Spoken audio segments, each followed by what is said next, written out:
And welcome everyone to the Brian and Tubbs Culture Cast. I'm back, bitches. Tubbs is back. The internet is working for now. And 4 seconds in and he's already frozen. It's not working. Like it's the gag that keeps on giving. Really, I could do these like 7 days a week, and it just seems to be Sunday night I get kicked in the fucking face. So before we go any further, Tubbs, I just want to say a massive thank you and a massive shout out to Mike, who ably filled your shoes last week, and we had a great chat about all things horror and horror video games and horror movies and all that kind of shit. But you're back. Yeah, I gotta say, watching the show from the comment section last week was fucking weird, man. Did it feel like you were on the outside looking in? Yeah, very much so. My God, even though you fucking pun that from a fucking song, I fucking love it. Yeah, very much so. That I was like, and it was really one of those things where it was like, when you're like, I'm assuming this is what it's like to be in sports. People are right, when you're sitting on the sideline, when you've been benched, you just want to be in the game, and you can't because you're fucking injured. And yeah, my internet was my injury. But that's been kind of been like a niggling injury for the past couple of weeks, though, hasn't it?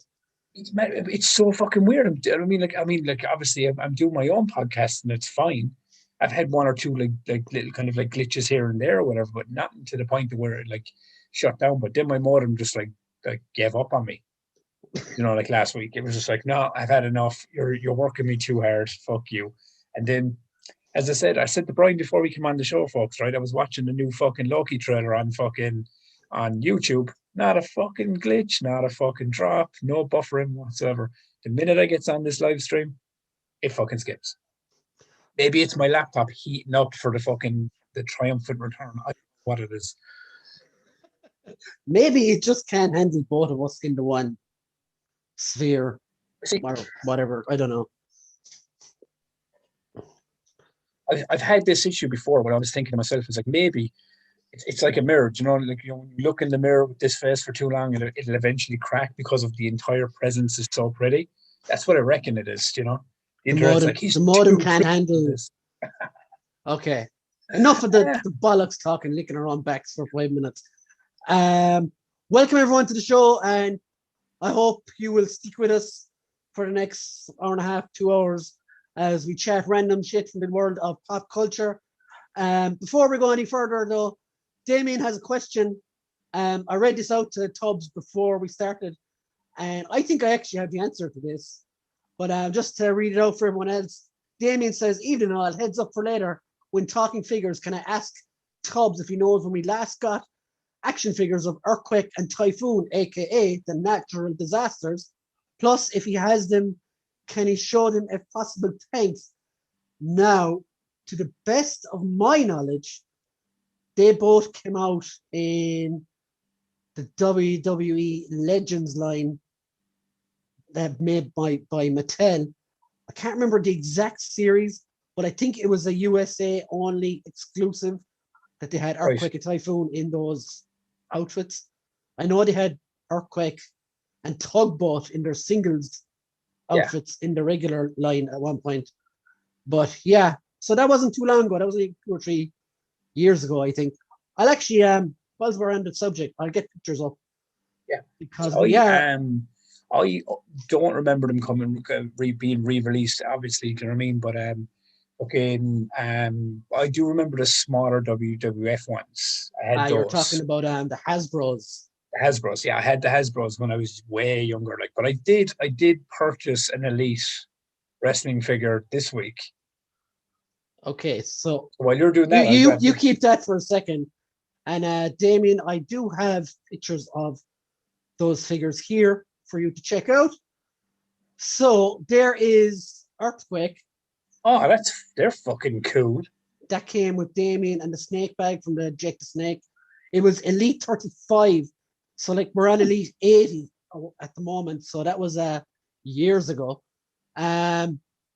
The Natural Disasters outfit, the Then Now Forever series, which was an American exclusive, I think. And as for Typhoon, he had a few, I think, actually. Whoop. All the planes One there, and there's stuff. one there. Yeah. So yeah, there is Typhoon, and that was from the same series. Yeah. And he did also have this figure. Tugboat. Yeah, old school.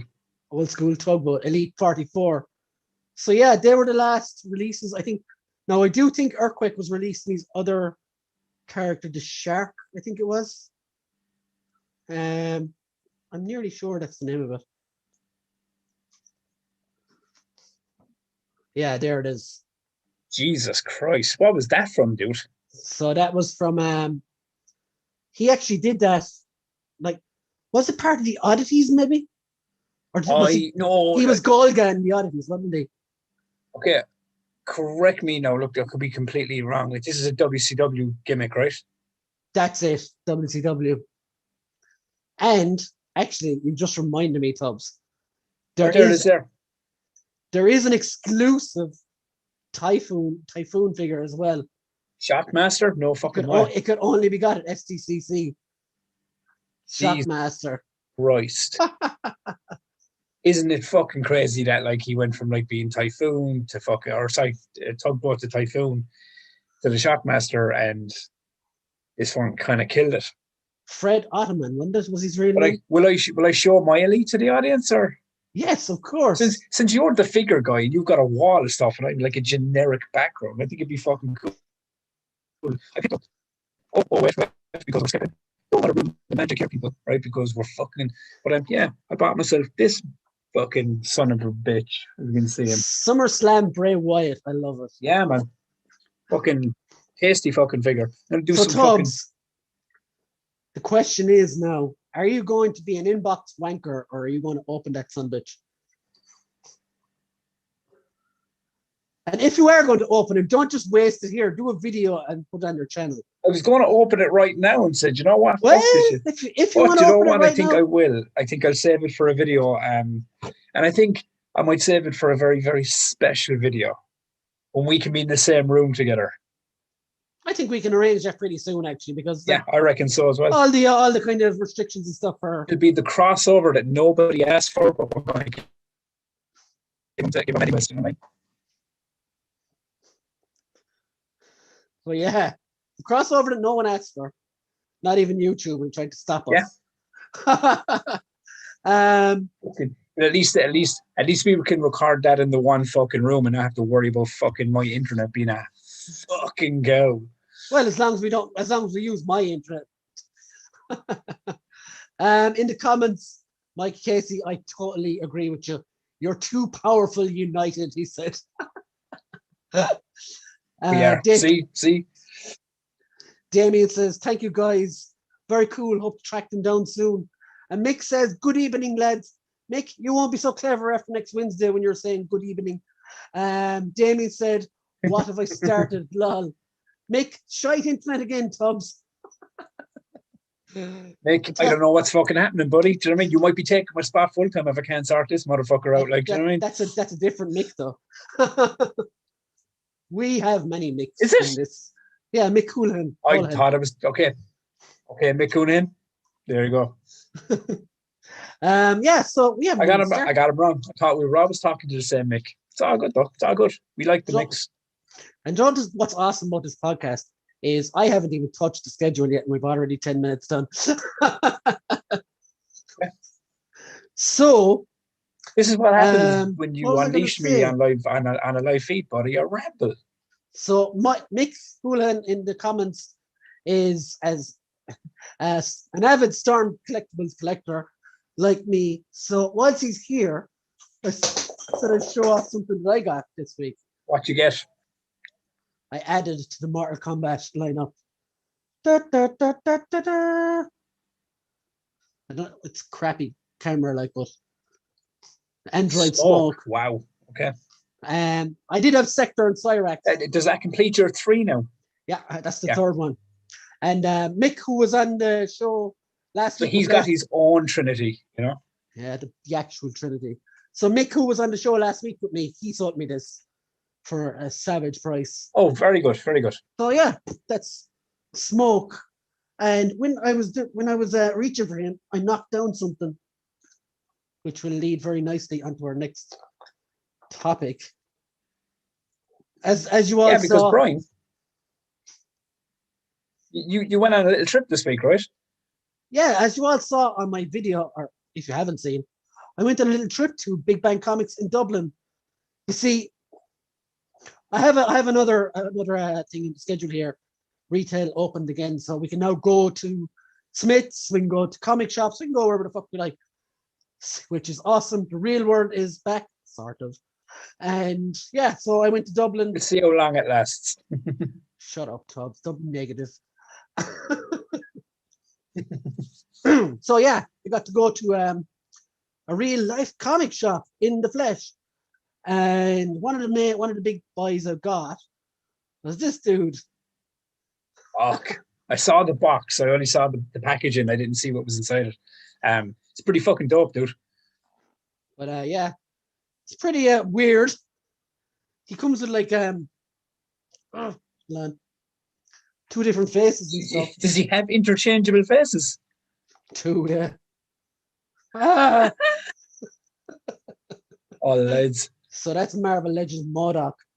And I still have to review him, so early preview for you guys. So the reason I showed him is, have any of you guys watched episode 1 of MODOK yet? It is I did. It is on Disney Plus, and something annoying me about that. They dropped the whole series on Hulu, and Disney Plus gave us one episode. So what do you think of that? Let's talk about that one episode, my friend. Yeah, I kind of knew what to expect. Very Robot Chicken, wasn't it? I did not know what to expect. You just said, "Hey man, MODOK's up," and I was like, "Hey, okay, cool. I'll watch this thing." Not really massive MODOK fan, but I'll watch it. And man, I was sitting there watching. I was like, "What the fuck did you make me watch, dude?" That in the best way possible. In the best way possible. It was so fucking bonkers, but so fucking cool because I love Robot Chicken and all that stop motion crazy shit. I couldn't get over how fucking violent and vulgar it was for a fucking Marvel project. Had you seen the trailer or anything for it? No, I did a Brian Regan on this. I stayed cold going into the show.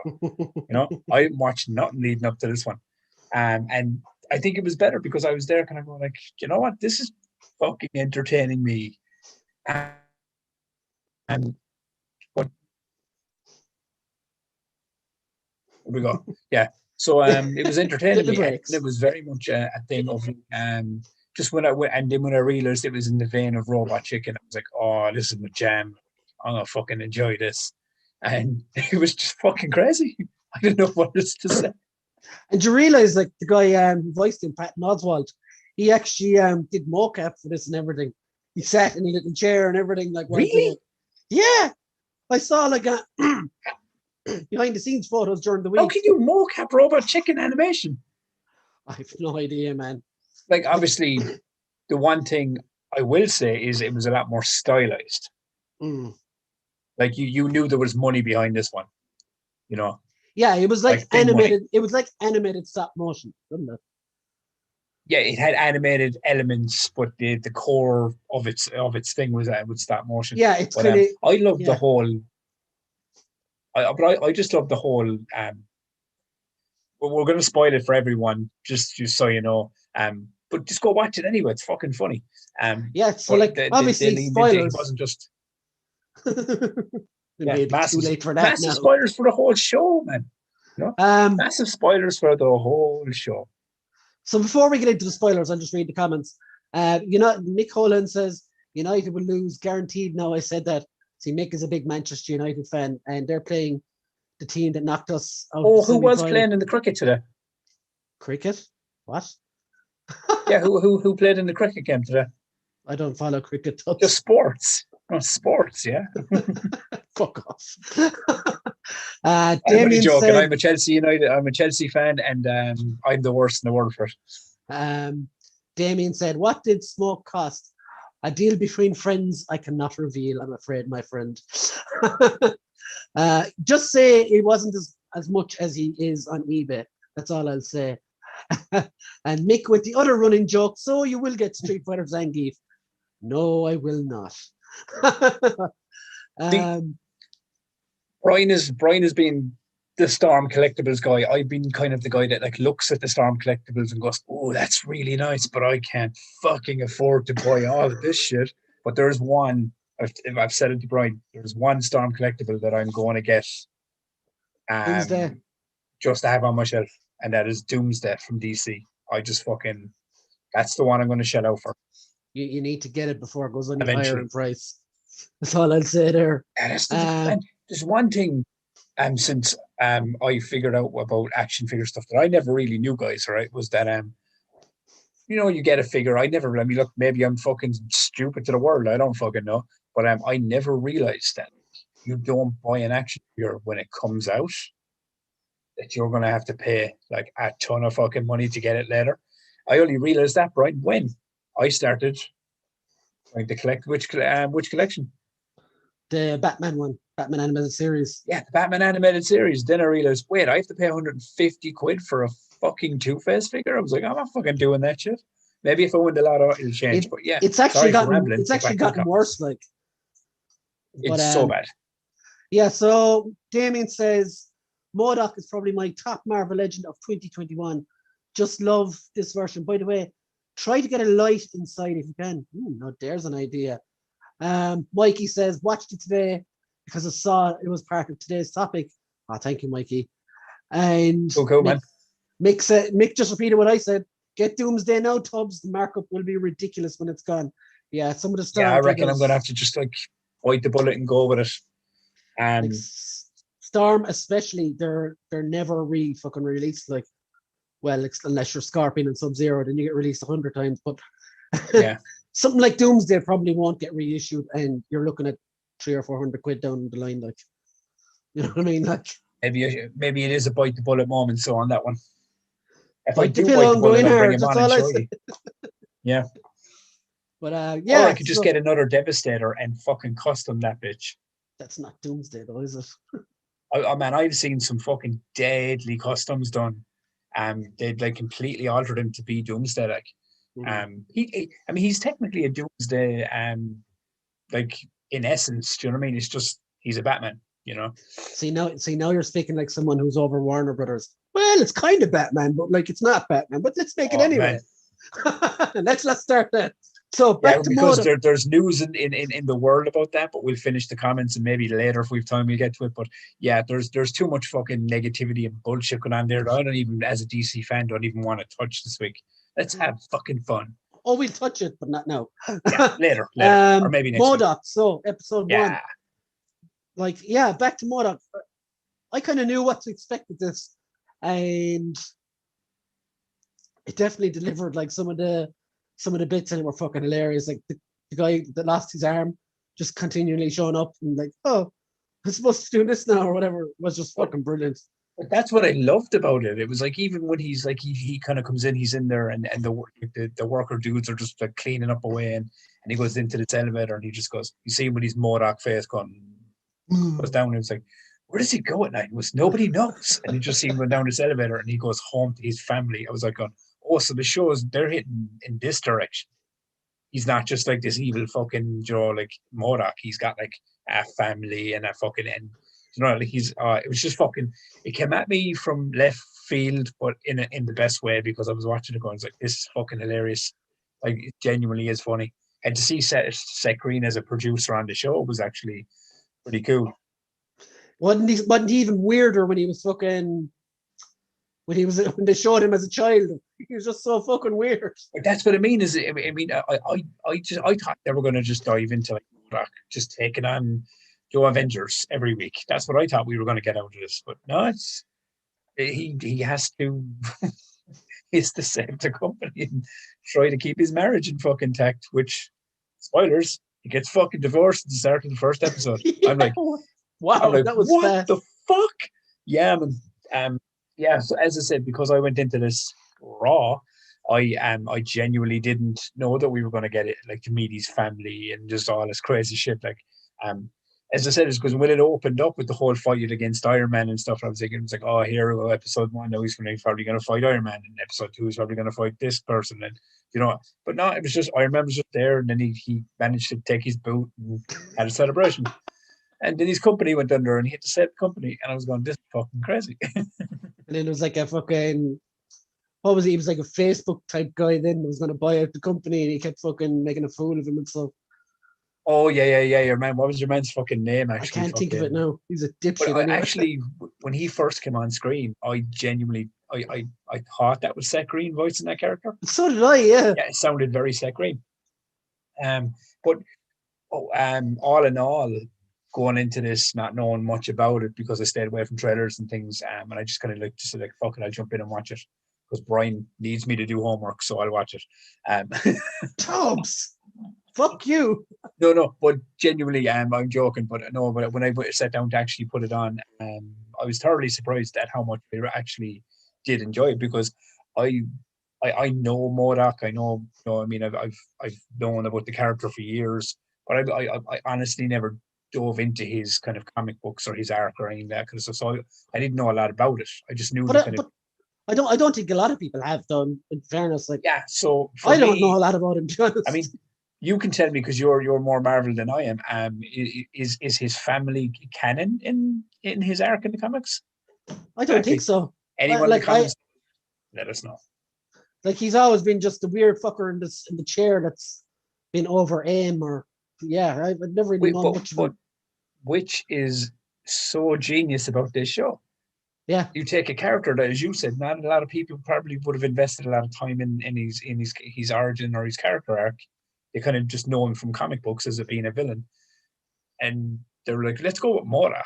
And we'll like show him in his childhood when he got bullied. And, we'll have him have a family enjoying his divorce. And he needs to try and put his life back together and get his company back. And all the while fighting Avengers, I'm assuming, as it goes on. And this looks like this could be a very, very, a nice little, what day does it come out?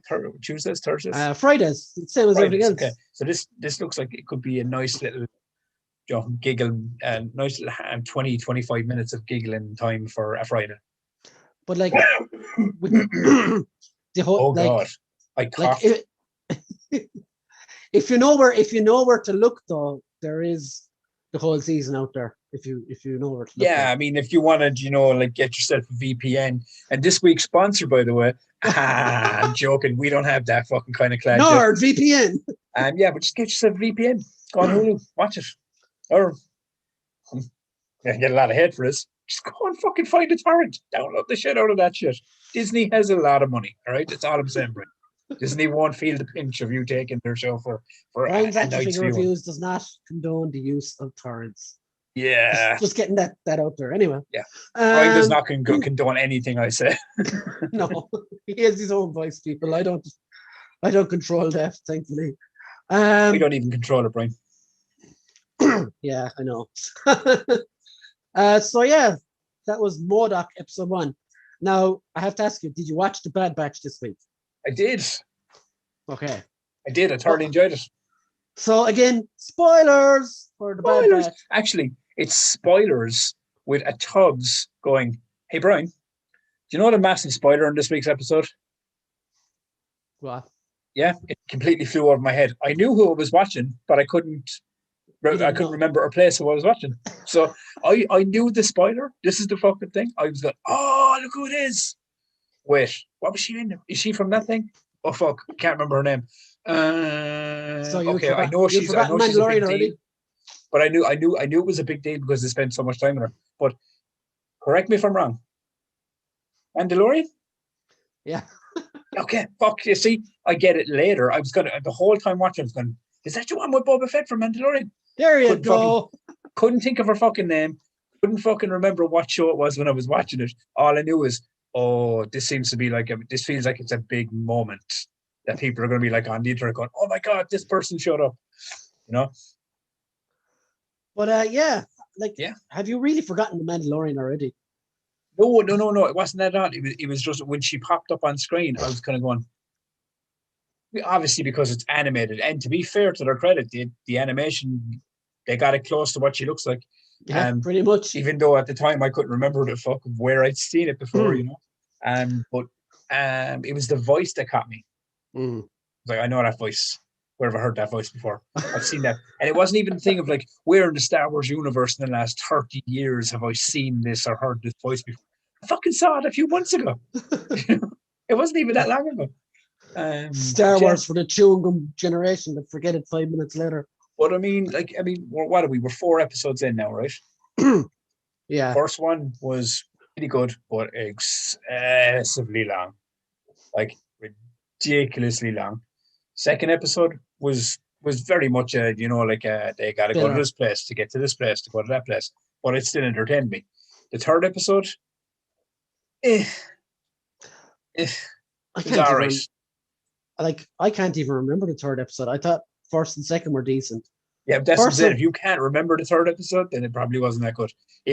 I didn't know. On money said personally, I wasn't a massive fan of the third episode. This one, and to be fair, when you said to me today, I was like, "Have you watched The Bad Batch yet?" And I literally had it on my phone as I was watching it. I was going, "I'm actually watching it right now." But in the back of my head, I was going to go, "Oh, I hope this now isn't like another like episode 3, because that kind of killed the mood of continuously watching this show." But no, surprisingly enough, from start to finish, I was like, "Oh, this is entertaining. I like the vibe of this episode." Yeah, so I liked it. Yeah, I liked the whole bike, the chase and the traffic near the end. It was very Fifth Element, I thought. It was very, now correct me if I'm wrong on this one, very Clone Wars. Yeah. The setting, and I don't mean the cartoon, I mean the Clone Wars movie. It looked very like that in the setting, the cities, and the traffic chases and all that kind of stuff. I mean, obviously they did this way better, Like you on about that time Anakin jumps out the window after you're on in the second film. Oh yeah, after I mean the scene where your one's like, Annie, stop staring at me. He was like, no, I won't. But she was grooming him as a child. It's fucking weird. Go back and watch that trilogy, man. That's fucking some weird shit. But that thing. Dark side. Where they were chasing the bounty hunter. What was the blue faced fucking dude? Django. No. The fucking cowboy hat and all that shit. Oh, you've lost me so much. What are you even talking about? In the Clone Wars movie. Oh, the actual cartoon. Obviously, I know movie. that entire thing happens in the cartoons or the animated series as well. Like, but just for the movie and that entire sequence, that's what it reminded me of. I was going, oh, this is very fucking prequel trilogy, but it's set in that fucking time frame anyway. Well, just after it. Ah, okay. So, yeah. I was completely lost there. But anyway. So another question. One. After seeing this episode, where does she fit in the overall story from then to Mandalorian? Are they going to even into that over time? Fennec Shan for name, I think. I don't know. Like, it could be just a little, oh, hey, here's a cameo from a popular character. Maybe that's what it is. Or she could be hired, like she is a bounty hunter. So obviously, who was she hired by to take this child? There's your story thread right there. Yeah, I mean, like, is she already working for Boba? No, I wouldn't say it's something to do with Boba. Oh, sure, he's in the Scarlet. No, he's not even in the Scarlet, but I've even got my timelines fucked up. This is what Star Wars fucking Disney Plus has done to me. Convoluted bullshit. No. This happened way back in the galaxy far, far away before the twins came along.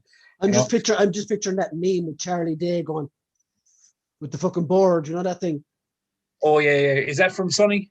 Yeah, I think so. Yeah. But I've only ever seen the first 5 episodes of that show. I can't remember if I've seen it or not. Yeah. Okay, so my brain is all that fiddle faddle. Easy, no, Tubbs is back. I've killed his mind in like under 20 minutes. Okay, so we finished the Bad Batch.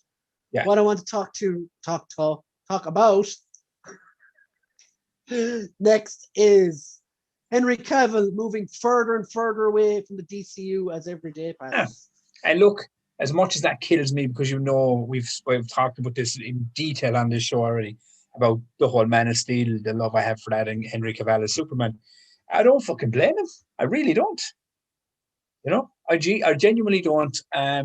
Unless now, I mean, look, I don't think this is like a playing card that he's going to call. But I'm going to fuck over here and do these franchises now. Oh no, Henry, come back! No, I don't even think it's that. Um, I I genuinely, I'm so on board with this casting choice.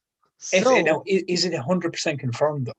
yes, Okay, fucking what we are talking about, I haven't actually mentioned it yet, is Yeah. Henry Cavill has been cast as the lead in the Highlander remake. The only one. He posted it himself on his own Facebook page, so it's pretty much locked in. Like, Dude, you've seen him in The Witcher. I reckon he'll nail this to the fucking wall. yeah, that's what I was gonna go. That's where I was gonna go. Like, you can Yeah. see he can work. He can fucking swing a sword well. Yeah. My thoughts now turn to, what are they actually going to remake the first one, or are they going to do something different? Go on.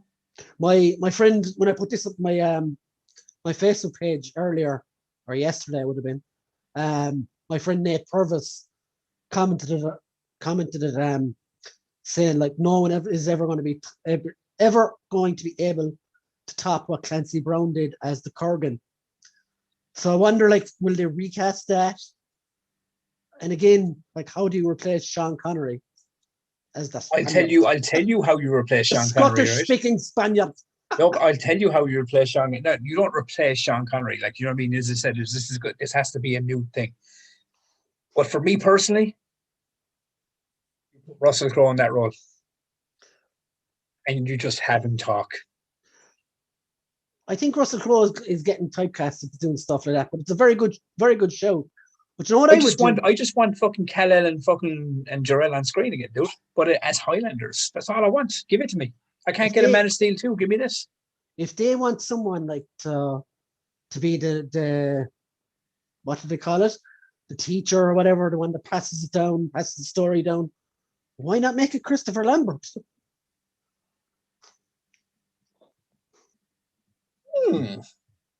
You know what? I would not be opposed to that. I'd actually, because he is old enough now to do the Sean Connery role. I would, yeah, I'd be fucking totally up for that. Why fucking not bring him in? They've done it so many times with other actors, like. But he does. If not Lambert, I want some Russell Crowe. We've talked about this before, man. I'd turn on a black screen and just listen to Russell Crowe talk for 2 hours. And captivated. This is the most amazing thing I've ever seen. I love Russell Crowe as well. Or heard, if you will. You know. Or like even, now there is Dreamcast. Anthony fucking Hopkins. Yeah, but Anthony Hopkins now is old, you know. He fucking played Odin. He can play the Spaniard as well. Do you know what? To be fair, you don't really need that character to be swinging a sword all that much anyway. He just needs to be there to kind of like, you know. Do you know what I mean? Like, he's the teacher, he's the guy. Do you know what I mean? Like Joe gets, the Highlander to be only one, to be the last man. I think though, like, of all the actors, the one thing you cannot recreate is that fucking soundtrack from Queen, unless they reuse it. Do you know something? The other way they when they remake something, they kind of do this thing where they kind of like they use a melody of it, or they kind of like they bleed in the original. I just think you're making Highlander again. Just use the fucking song.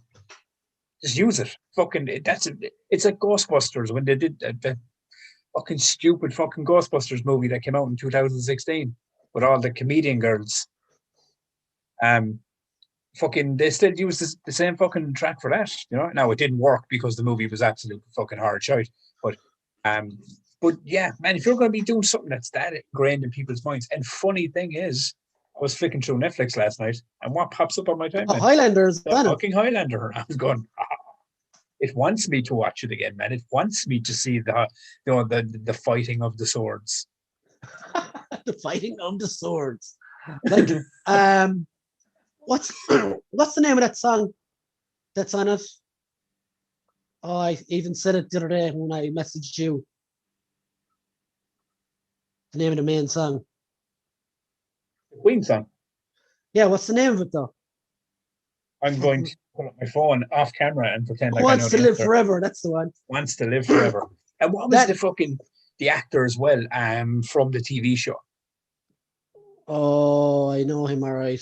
Like, I mean, even bring him in. No. Because he's old as hell now, man. No. You know? I mean, but I think Lambert is a good pick from yourself. Like, who would you That would like? be a nice passing of the torch. You had Russell Crowe. Let's get on to the Kurgan. Would you recast him? Well, I mean, obviously he'd have to be recast.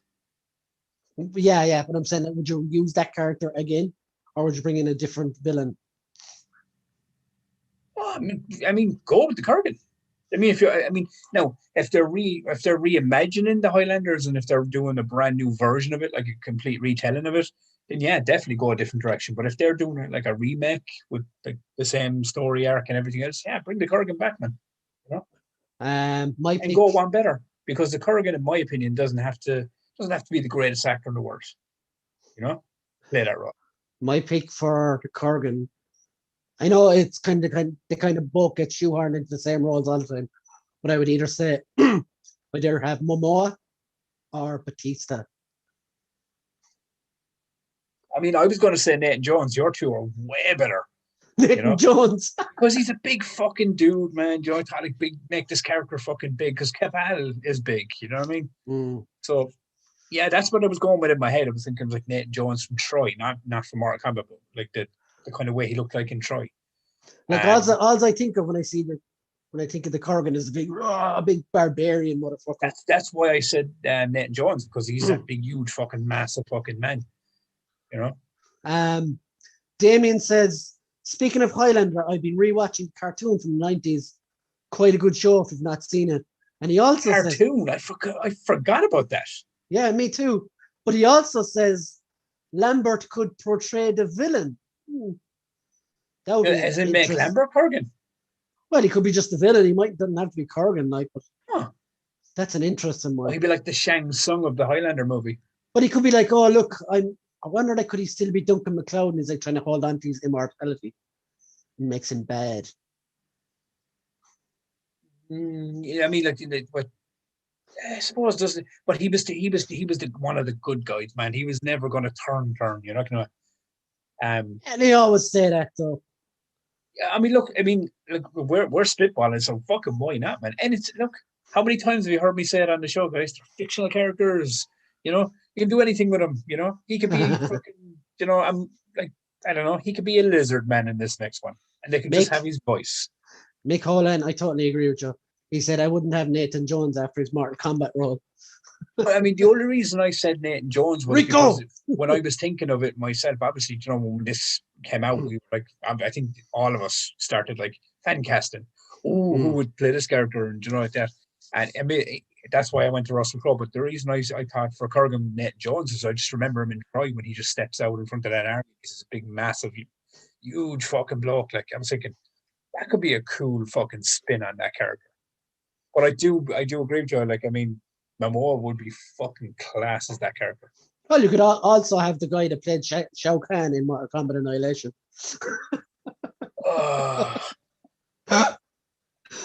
He kind of looks like him. I thought we said, and we would never ever speak of that like horrid movie ever again. Like. It's kind of coming up now, like so. Christ. Do you know who would be a weird one, but I don't see them swinging a sword at all. And he just has the raw emotion. Is John Bernthal. I'd be too busy swinging tacky, man. Swinging tacky, right? He's got the moves, but he ain't got the fight skills. You know what I'm saying? No, I think he'd be classed as a villain. I haven't really since Shane in The Walking Dead. He hasn't been really a villain in a lot of stuff, has he? No. And he's such an intense motherfucker. I'd love to see him just. I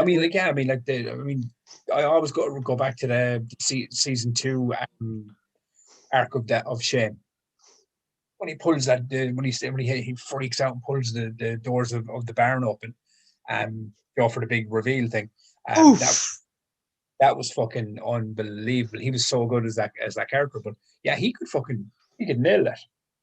Like when he fucking kneecaps the fat dude to slow down the zombies was the best. It was weird. He had no remorse, but there was still a human in there. Do you know what I mean? But I think he was adapting to the world a lot faster than the rest were. Yeah, He saw the shit coming way before they did. Like the rest of them got a lot worse before than he was. Like eventually, which was insane. That like spoilers because it's like fucking 10 years fucking old at this point. Yeah, can't fucking spoil it because my daughter's sitting right at the other side of the fucking room looking at me. Was like, "What happens in The Walking Dead?" Go to bed, Joe. Mikey Casey says, "Let me be the Highlander." Mikey, you've got the haircut for it. I have to say though. Cut your hair, Casey. He knows I'm playing. We talked about this, but yeah, man, you could play like you already played Robin Hood, buddy. You know, with your bow and arrow and your skin tight leggings, you could play a Highlander. Mm-hmm. Damien says, for the villain, I'd choose Michael Shannon. That's a shout. Oh, see, I like this because it brings all the Man of Steel people together, and it gives. Tubbs just wants Man of Steel too. And then like bring Amy Adams in for the female role, and bring Morgan Freeman in to play like some guy in a cave. Just bring them on. I like it. I like how this is going, chat. Morgan Freeman as the Spaniard would be another great show. There you go. Just bring all the fucking cast in. Do you know what I mean? Man of Steel has a good cast. It'll work. Mikey says Highlander versus Homelander. Oh, Anthony Starr will be fucking class as the bad guy as well. Is that his name? That the guy that plays Homelander? Shit, I mean he's an asshole, so he's pretty stocked as well. Unless they've got that suit padded to the fucking nines. Who knows? Yeah, Anthony Starr. I had to double check to make sure.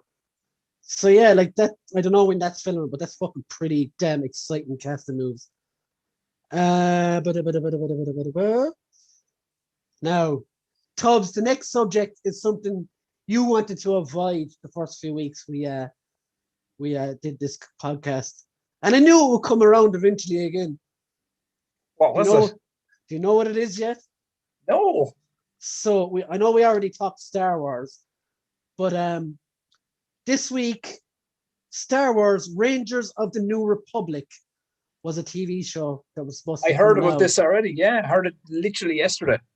And there is a certain Miss Gina A. Carano who was supposed to be starring in said show. And so what did they do, Brian? That show has been canned, just like her career. Yeah. They instead of kind of like finding a way of like, oh, well, what happens if she gets like Joe... gets fucks us over and gets back in the show. Do you know what we'll do? We'll just cancel the whole fucking thing. And Rebels, is that another one? Rebellion? Rangers of the New Republic was this one. But there was 2 shows, wasn't it, that got canned? No, just this one as far as I know. No, I could be wrong, but I was full sure in the headline I read that it was 2 Star Wars shows that got canned. But anyway, this is the headline making one. So like, what are your thoughts, Tubbs, on firstly her firing? I think it's cancel culture bullshit, and this shit needs to stop because I get so fucking angry about this. Let me off the leash, Brian. Let me off the fucking leash. Cancel culture is ruining entertainment. It's fucking ruining it. Now, did the post she put out maybe look? I think okay. I can pause myself. I think Gina Carano is guilty of one thing, and that is being a fucking idiot. Because when you're famous, you gotta fucking police yourself a little bit more than the regular folk like ourselves. But that's all she's fucking guilty of, man.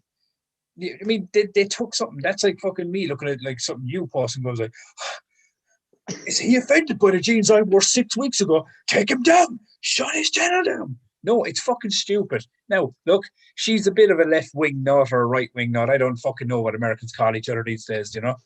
Tomato. It fucking makes no sense. An anti-masking twat. Yeah, there we go. Yeah. But yeah, she's anti-masking and all that bullshit. But then you want fucking Shuri from fucking Black Panther. Same shit, you know?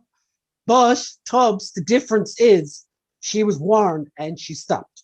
Oh, no. I'm not saying that. But what I mean is like, yeah, but that's my point. Is she's guilty of being a complete and utter idiot that just, you know, should have policed what she was saying especially when she was kind of told to stop the first time.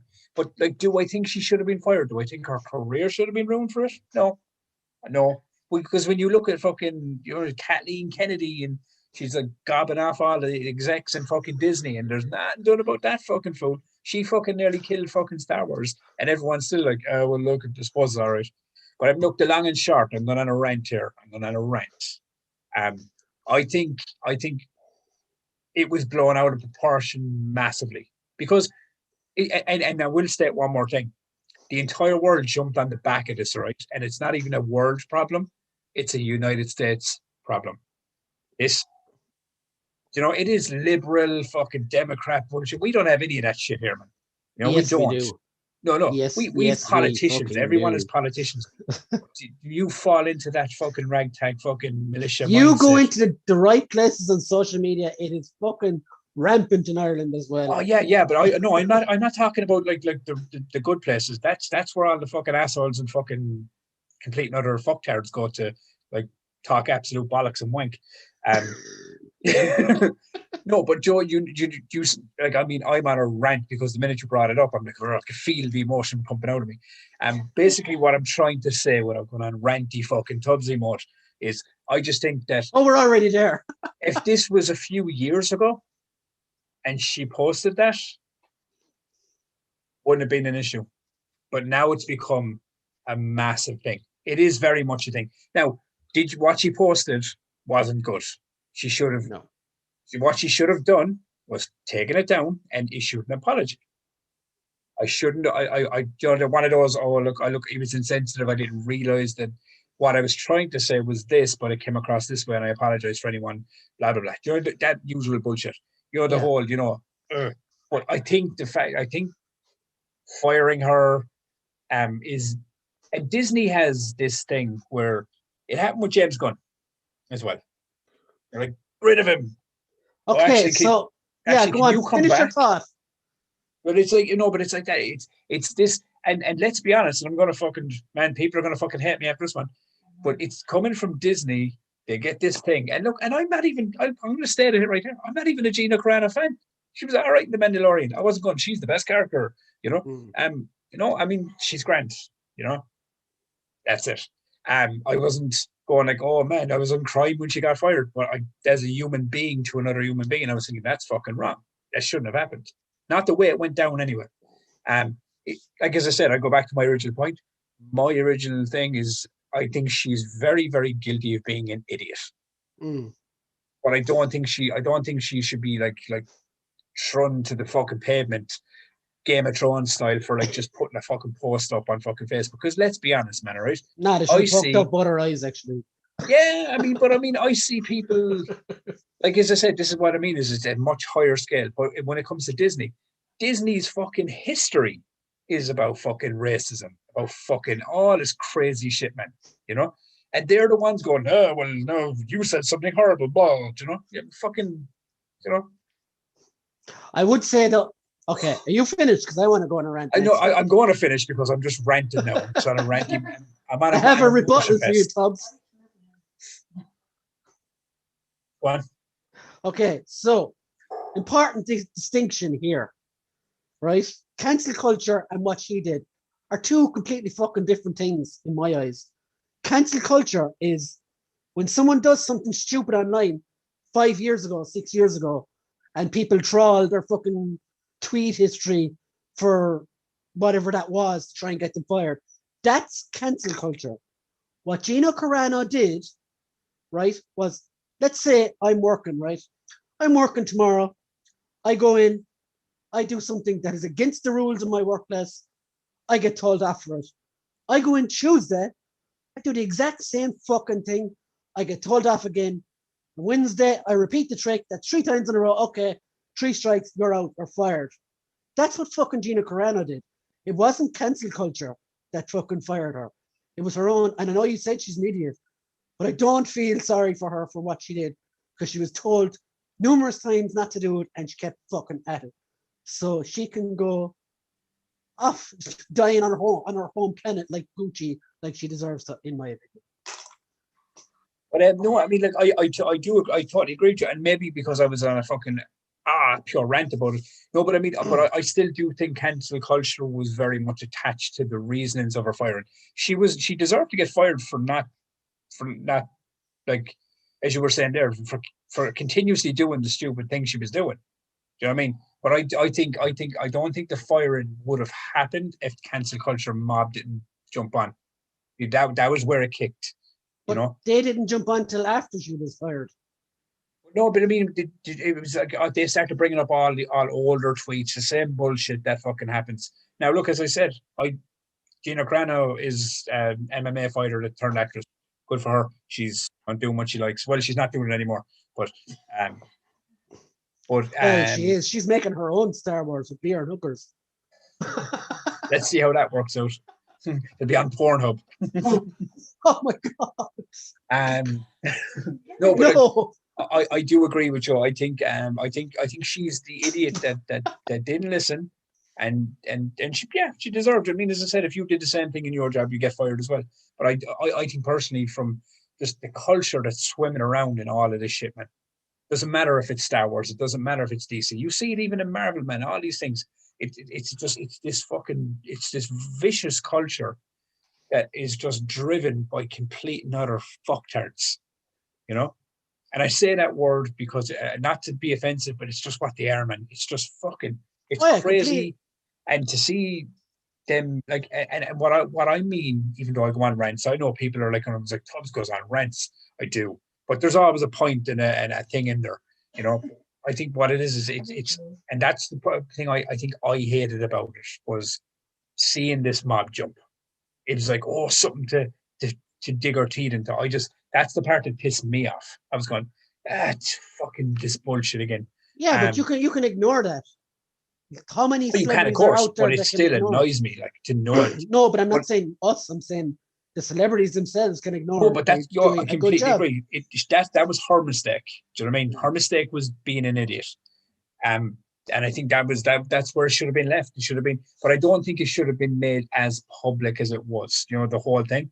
That should have been just a thing of like Disney and herself should have sat down in a room. Or like, you didn't listen, we're gonna have to let you go. But it became this massive. But it was gonna come out anyway because she was the one that was making. Oh yeah, it was, but not to the extent that it did. Do you know what I mean? It was kind of. I think the internet knew before she knew. You know what I mean? But that's because she was putting out tweets fucking with a fucking dollar sign over her mouth as a mask and all these kind of things before she was fired. So my God, people.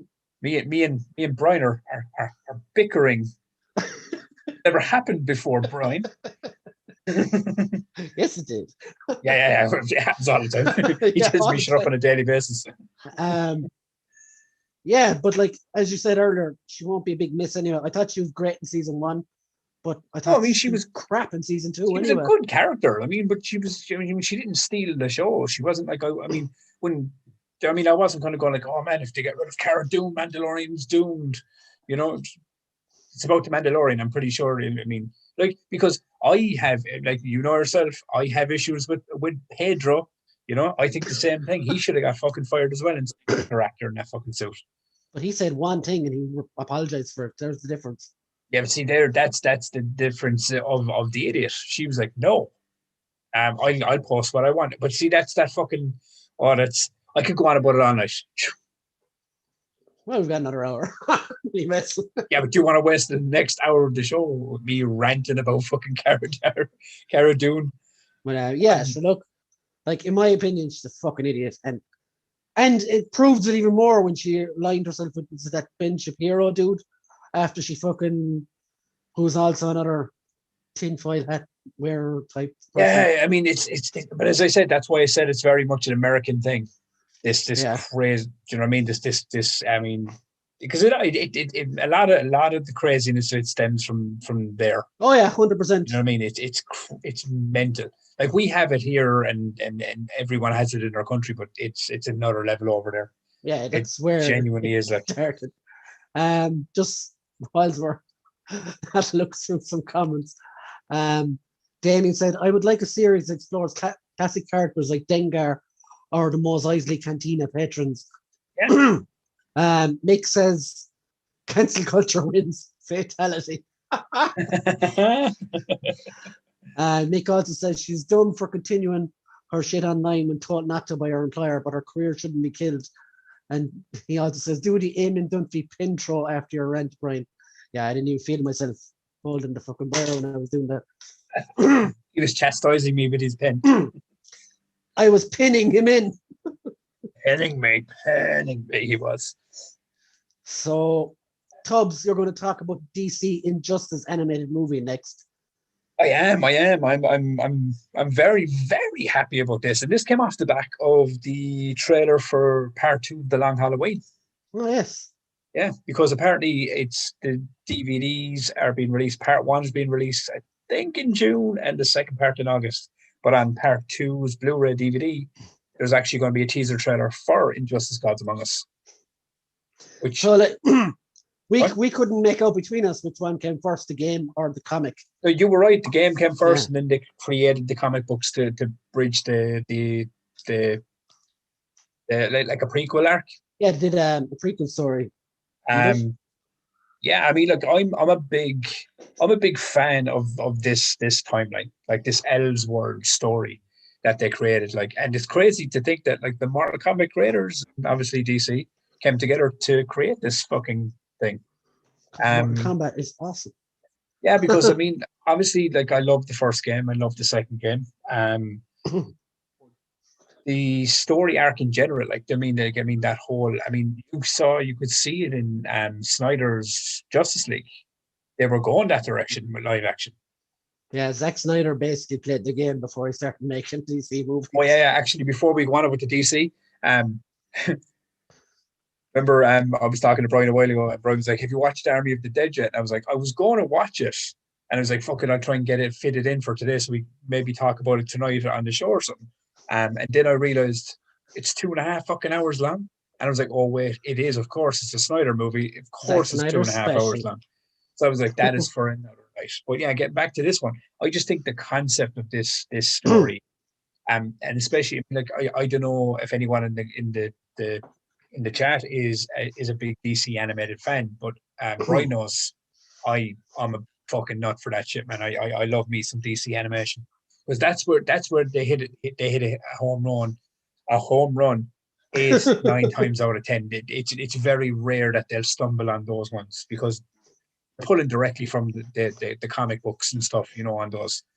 Now, the one that they did misstep on was the Killing Joke. That was mainly because they tacked on 45 minutes of a Barbara Gordon Sex and the City origins. Crazy. But you know what I mean. But I've loved like Flashpoint. I've loved Under the Red Hood. Loved the Dark Knight Returns. Even the Batman ones like Bad Blood and Batman versus Robin. All those kind of ones. They're all really good. And there's a lot more. But this one, I mean, bringing this to life in animation. And I ask you the question because The Long Halloween has been a 2-parter as well. And The Death of Superman was a 2-parter with the death and the reign of Superman. Do you think this will end up being a 2-parter? Very possible, like. Because the story's big, Yeah, there's loads of people to follow in this story, kind of, isn't there? But then I was thinking, I had a conversation with a friend of mine after we were talking about it the other night. And I was wondering, do you know the way they started in their DC animated movie arcs, and every kind of movie over time ended up kind of interlinking into each other. It became a big kind of universe built story. And then they ended on Dark Apocalypse, I think it was, recently. And then they kind of rebooted the animation with the Man of Steel. It was Man of Tomorrow. It was the retelling of Superman. And then they had like the new kind of like my brain linked, but the new Batman 52? Ones and stuff that are coming out. But I'm wondering to myself, is this going to be their new like universe story arc? Like, are they going to start making a chunk of brand new animated DC movies, but they're all interlinked in the timeline of Gods Among Us? That's what I'm wondering. This could be just a completely separate thing as well. I mean, it could be a one and done. I mean, it might be just a 2-parter, like Long Halloween is now. But yeah, it'd be interesting to see do they move this forward, or are they going to just start going back to doing adaptations as they go? When I saw this announced first, I had to actually do a double take. So I was like, "Is this a fucking live action one? Where the fuck have they pulled this from?" I did. I did see one or two people, like yourself, jump at it and go, "Oh my god, have they restored the Snyder Cut?" I was like, "Buddy, even and you know me, I love that fucking shit. I'm a big fucking fan of all that stuff." But I think we need, I mean, to let it go on that, like because I don't think that's happening at all. And it even shows with Cavell moving on to the Highlander and things like that. I don't think we're going to see that. Now, I'd No. love somewhere down the road, if they even finished it in animation. Just to answer a few of the comments there from Damien, he said, "Okay, please, but anyone other than Lex Luthor or Joker as villains, give us Eclipso, Mr. Freeze, Despero, anyone but Joker and Lex." And I asked him how he played the game, and he said, "Is this game got the character customized? Maybe bring it up and refresh our memories." So basically, this game Number is two made. has, yeah.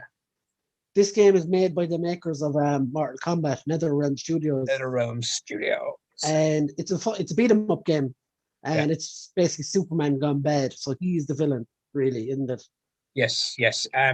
The basic concept of it is, right, the Joker tricks Superman into think he's fighting Doomsday. So he basically pounds the shit out of Doomsday. He goes fucking crazy, and then he flies the shit up into space, and then he realizes he's fucking after killing Lois and he's unborn child.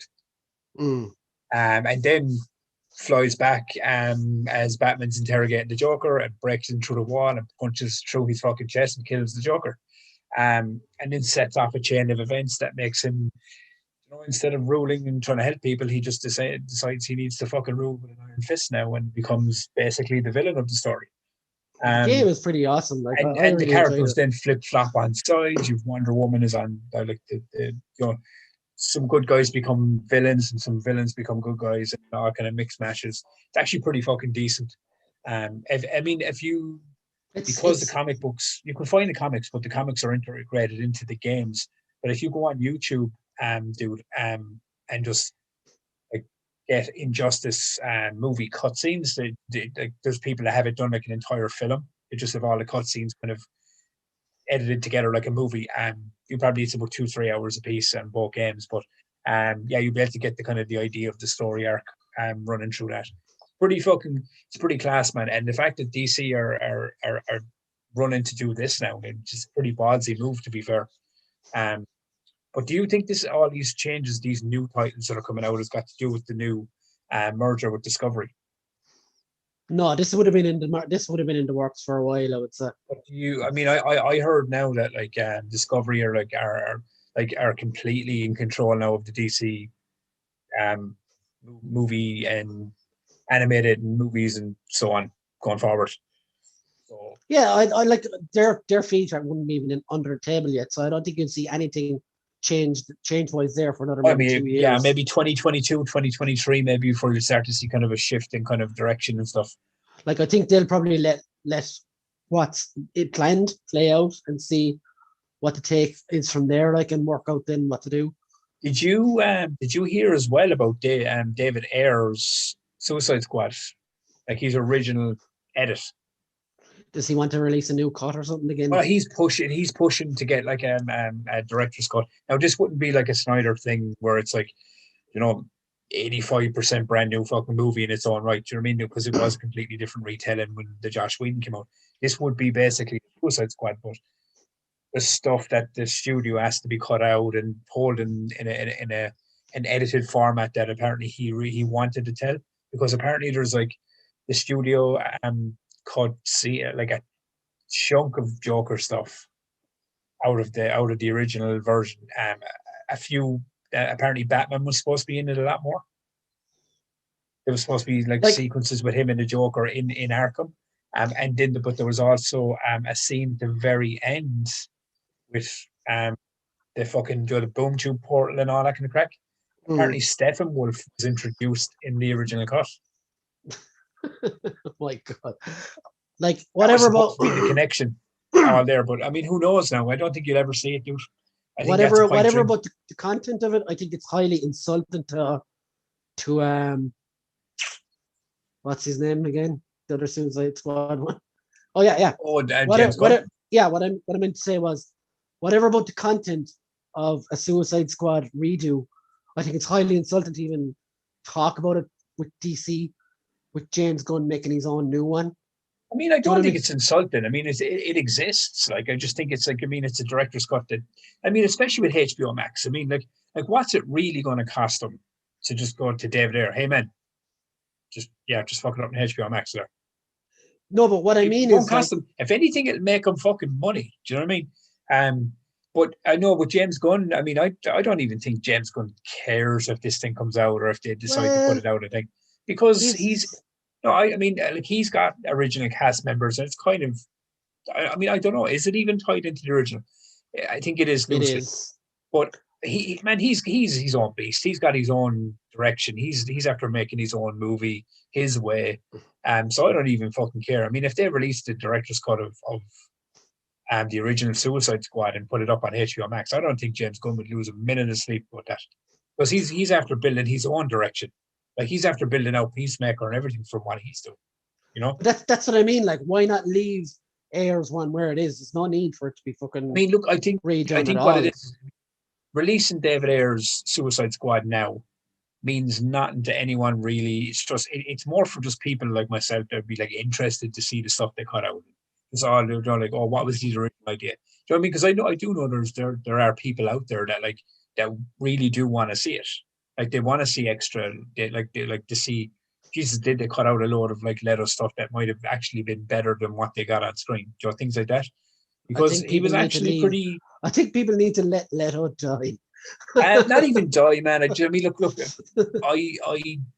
I mean, I'll even admit it. Like he wasn't a great Joker, but I did enjoy his portrayal of the Joker for that split second you saw him in Snyder. I genuinely did. I mean, if I got a Batman movie with that Leto's Joker, I'd be happy, because he was actually pretty fucking intense in that.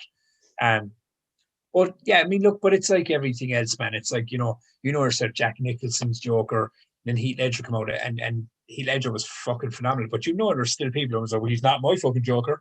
He's not my fucking, Jack Nicholson, because everyone has their fucking their things, their characters that they stick to. And it's like the Superman thing. Do you know what I mean? There's people that don't like Cavill because they love Reeves, and and then there's other people that can love both. You know what I mean? It's fucking crazy. People are mental in the fucking brain cells, is what they are, my friend.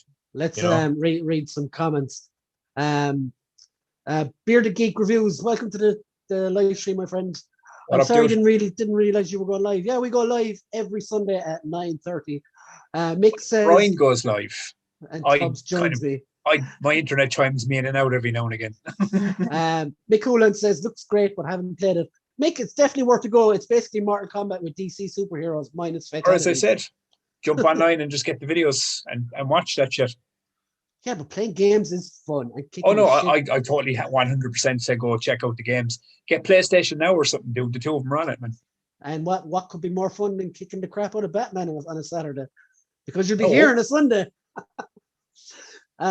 Bearded Geek Review says the Injustice story was far better than the game. Agreed. Yeah. DC Universe animated is better than Marvel animated. The sooner they step away from live, the better. I mean, like, I think I do agree with that there. I think DC hit the hammer on the head with the animation side of things much better than Marvel did. Now you could dispute that they had like the 90s cartoons and stuff, but I just think like Marvel hasn't tried since the 90s. No, but they're I mean, Doctor Strange is pretty good, and like that as well. But they're actual like animated, like motion pictures, if that's what you call them.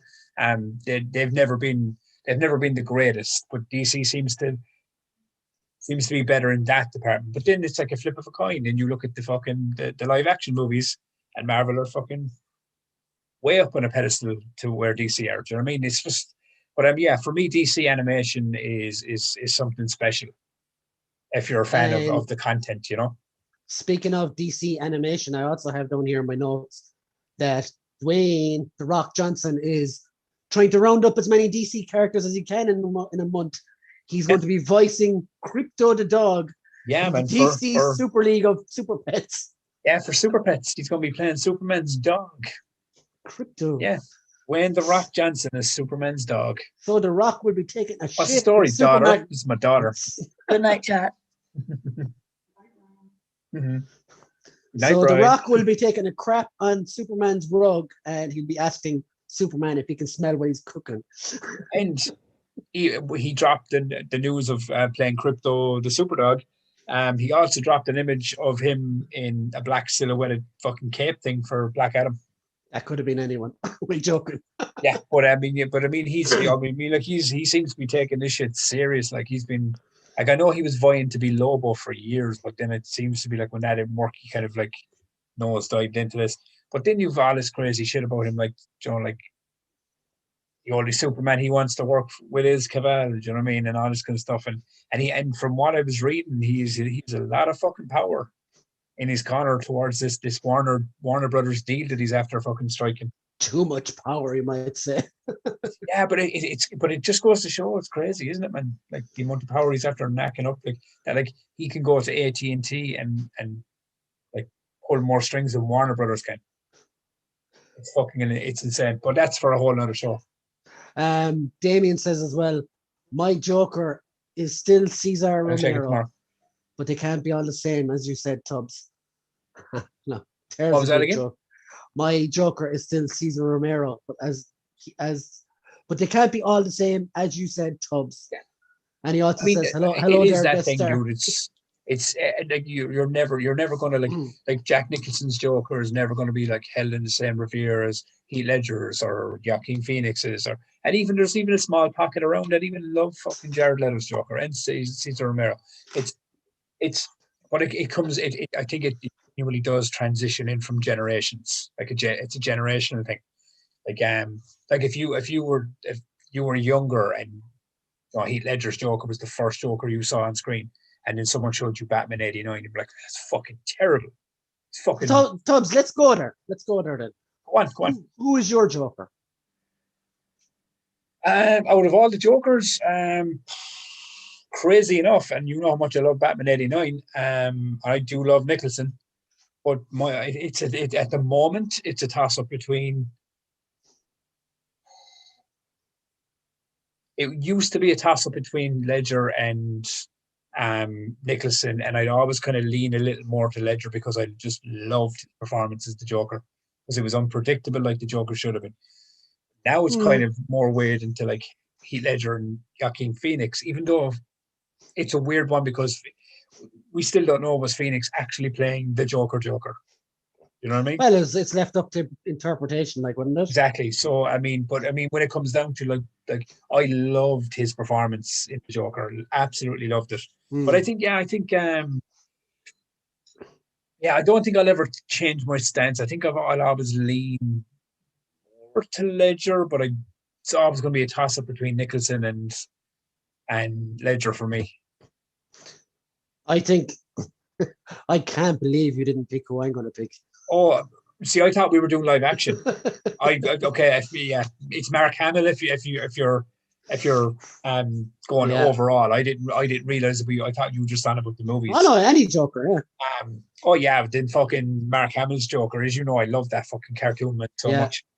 His voice as the Joker is just fucking iconic.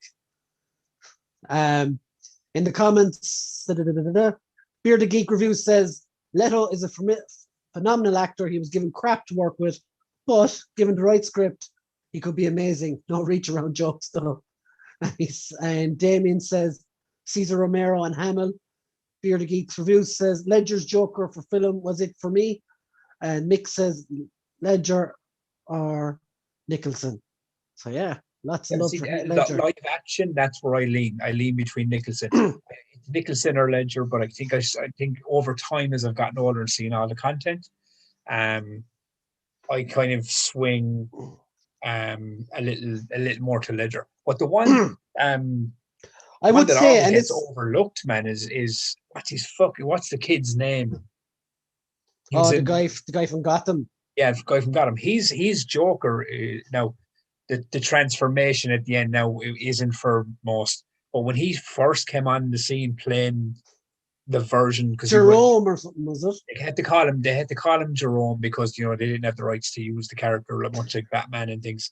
They did, you know what I mean? There were certain elements they couldn't call him flat out the Joker, so they called him Jerome. His interpretation of that was was fantastic in a lot of ways, man. And then they covered it, but they went on a bit too long, and then they brought in a twin brother, and then they kind of went They did a the bit old crazy. DC fumble. But he's the first act from when he showed up in the interrogation room to kind of like he's kind of swan song episode. He was fantastic, genuinely now fantastic in the role. Yeah. For me, you're going.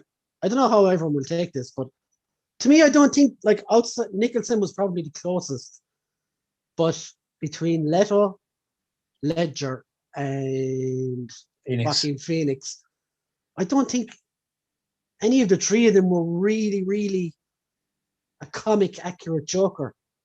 No, God, no. Like the comic accurate one is Hamlet.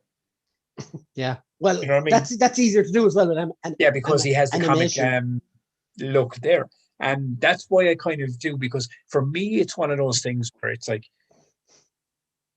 the presentation of Nicholson is comic book Joker. You know, the whole, the over the top, but that was because he's in the movie that delivered that over the topness and that whole kind of like, Tim Burton-esque fucking weirdness that the Joker could bring. But it's still Jack Nicholson doing Jack Nicholson as the Joker, which is brilliant in all accounts, don't get me wrong. But you know what I mean? But with Ledger, I thought, all right, Ledger brought a very different... he was more like an anarchist. Yeah, very much so. Because, yeah, but then you got to look at the set. What do they call it? A something of chaos. I know there's a bigger word there. An age Element of chaos. Age of the chaos. That's the one. But that comes down to the world building of that entire story as well, because in Tim Burton's one, it was very over the top and dark and funny and goofy and just kind of creepy and weird. In The Dark Knight, they tried to ground it in reality, so he had to become that kind of. He was very version. much a product of Nolan. But the Joker laugh that he does is genuinely fantastic and unsettling at the same time. And his whole look, the whole thing with the scars and just the presentation and how the voice, I loved his voice. Sweaty head in him. And to think about it, when that was announced, that the 10 things I hate about you, pretty Aussie boy, he was going to play the Joker, people lost their fucking collective shit over that. And man, he fucking delivered. But then, you got to look at Phoenix, and Phoenix one was completely different again. It wasn't comic book set. It was more like in the 70s and in that taxi driver element and that, like, fucking King of Comedy kind of esque movie type vibe, you know what I mean? And it was kind of weird how it was done. Like, at least the only thing I will say, and I know a lot of people probably won't agree with me here, but at least with Leto, as bad as like the Joker might have looked or the dialogue and things that he was given,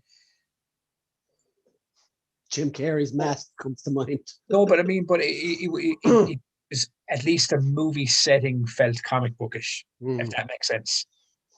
You know what I mean? I think they fucked up completely on his look in Suicide Squad. That little tacked on scene in the Snyder Cut, he looked great and he sounded great. Can you imagine if that was the Joker, like the version of him you got in Suicide Squad? Yeah. You know what I mean? That would have been fucking cool, because the hair is longer, he's a little bit more unhinged.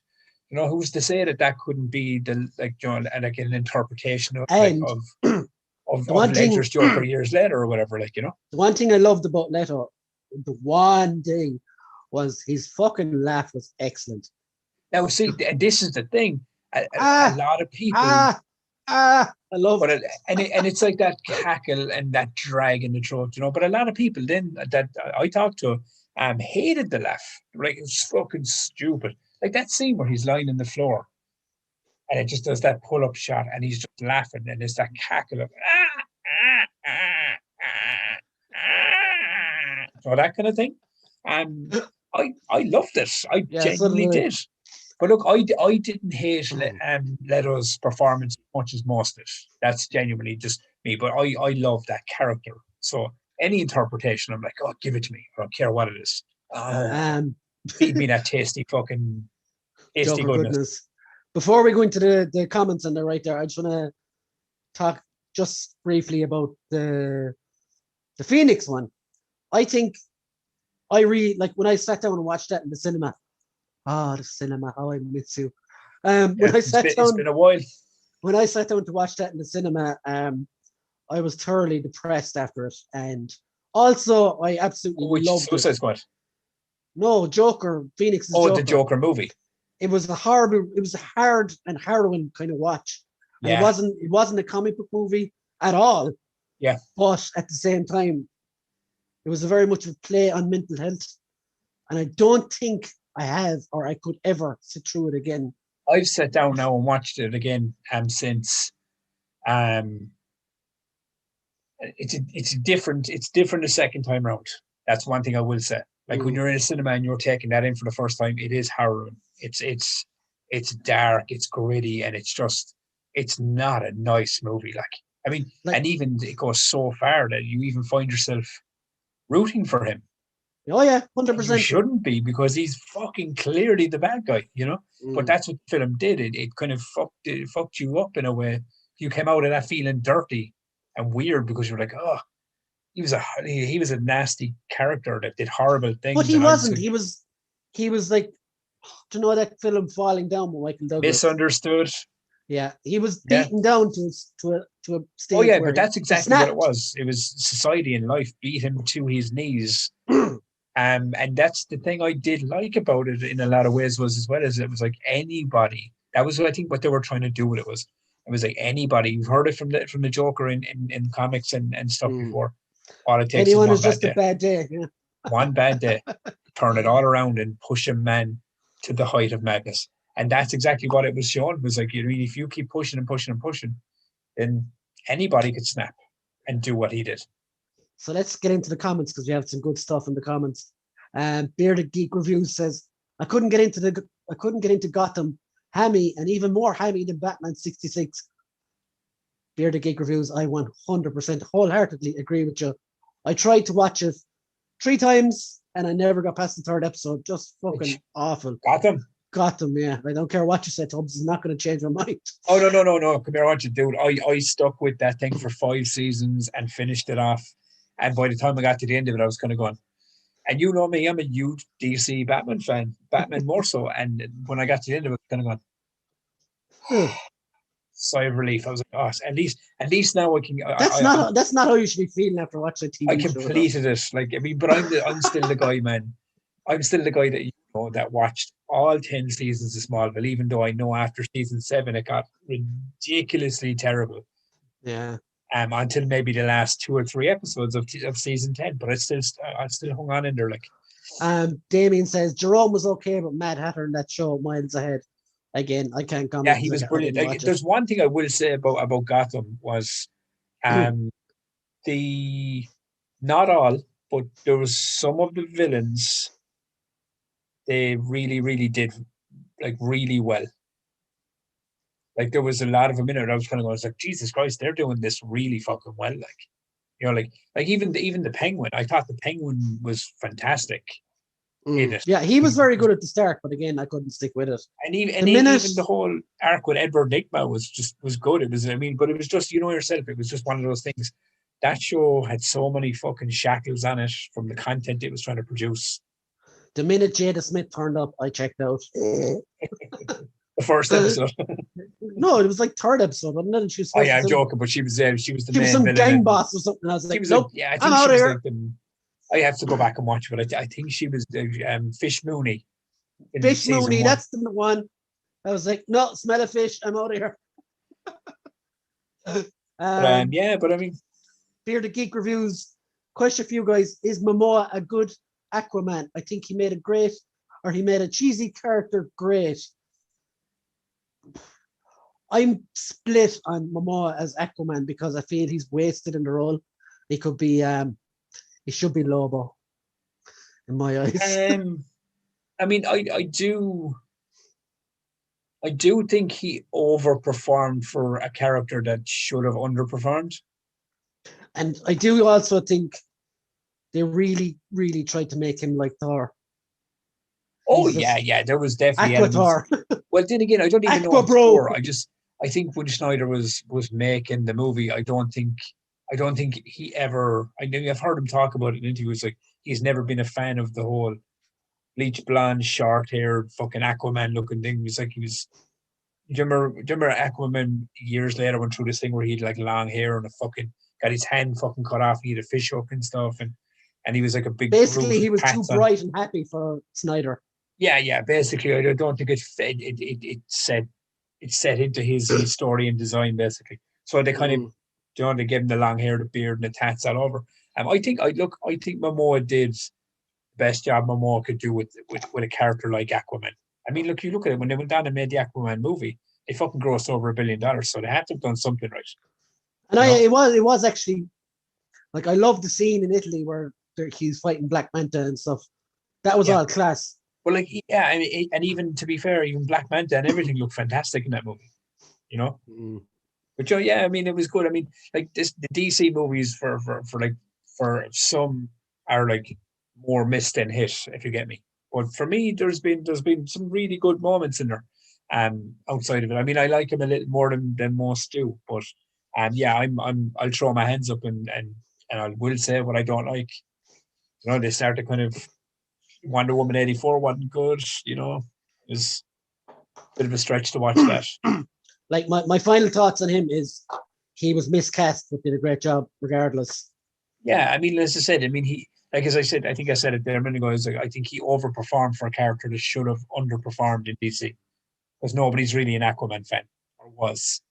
You know, he was always the character. Yeah, he was just the stupid guy that talks to the fishes. Yeah, he was always that character that, like, you know, even when they made the cartoons, he was always like on the seahorse. You know, he was. But like in the last few animated films, they've used the blonde look, and he's been awesome.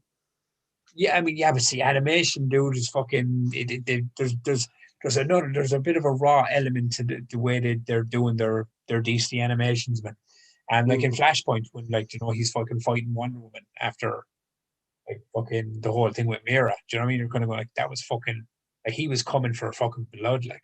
So speaking of miscasts, Mira. Just get her out. Just get fucking rid of her, like. I can't understand how she hasn't been fired, because like whatever way. Goes back to the whole Gina Carano thing a while ago, man. It's very misplaced and very fucking. It's who you know and who's in your corner.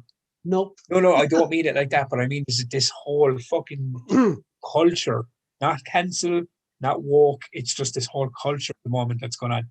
It's like, you know, you can say Depp is this, and he loses all these franchises, but she's clearly been proven to be.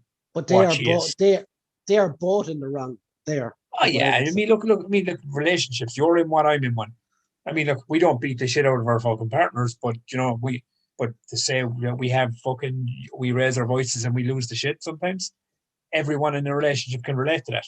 But I think it's been proven over time that she is much more the villain in that story than he is. Like, and she still has her big fucking franchise. So where's the fairness in that?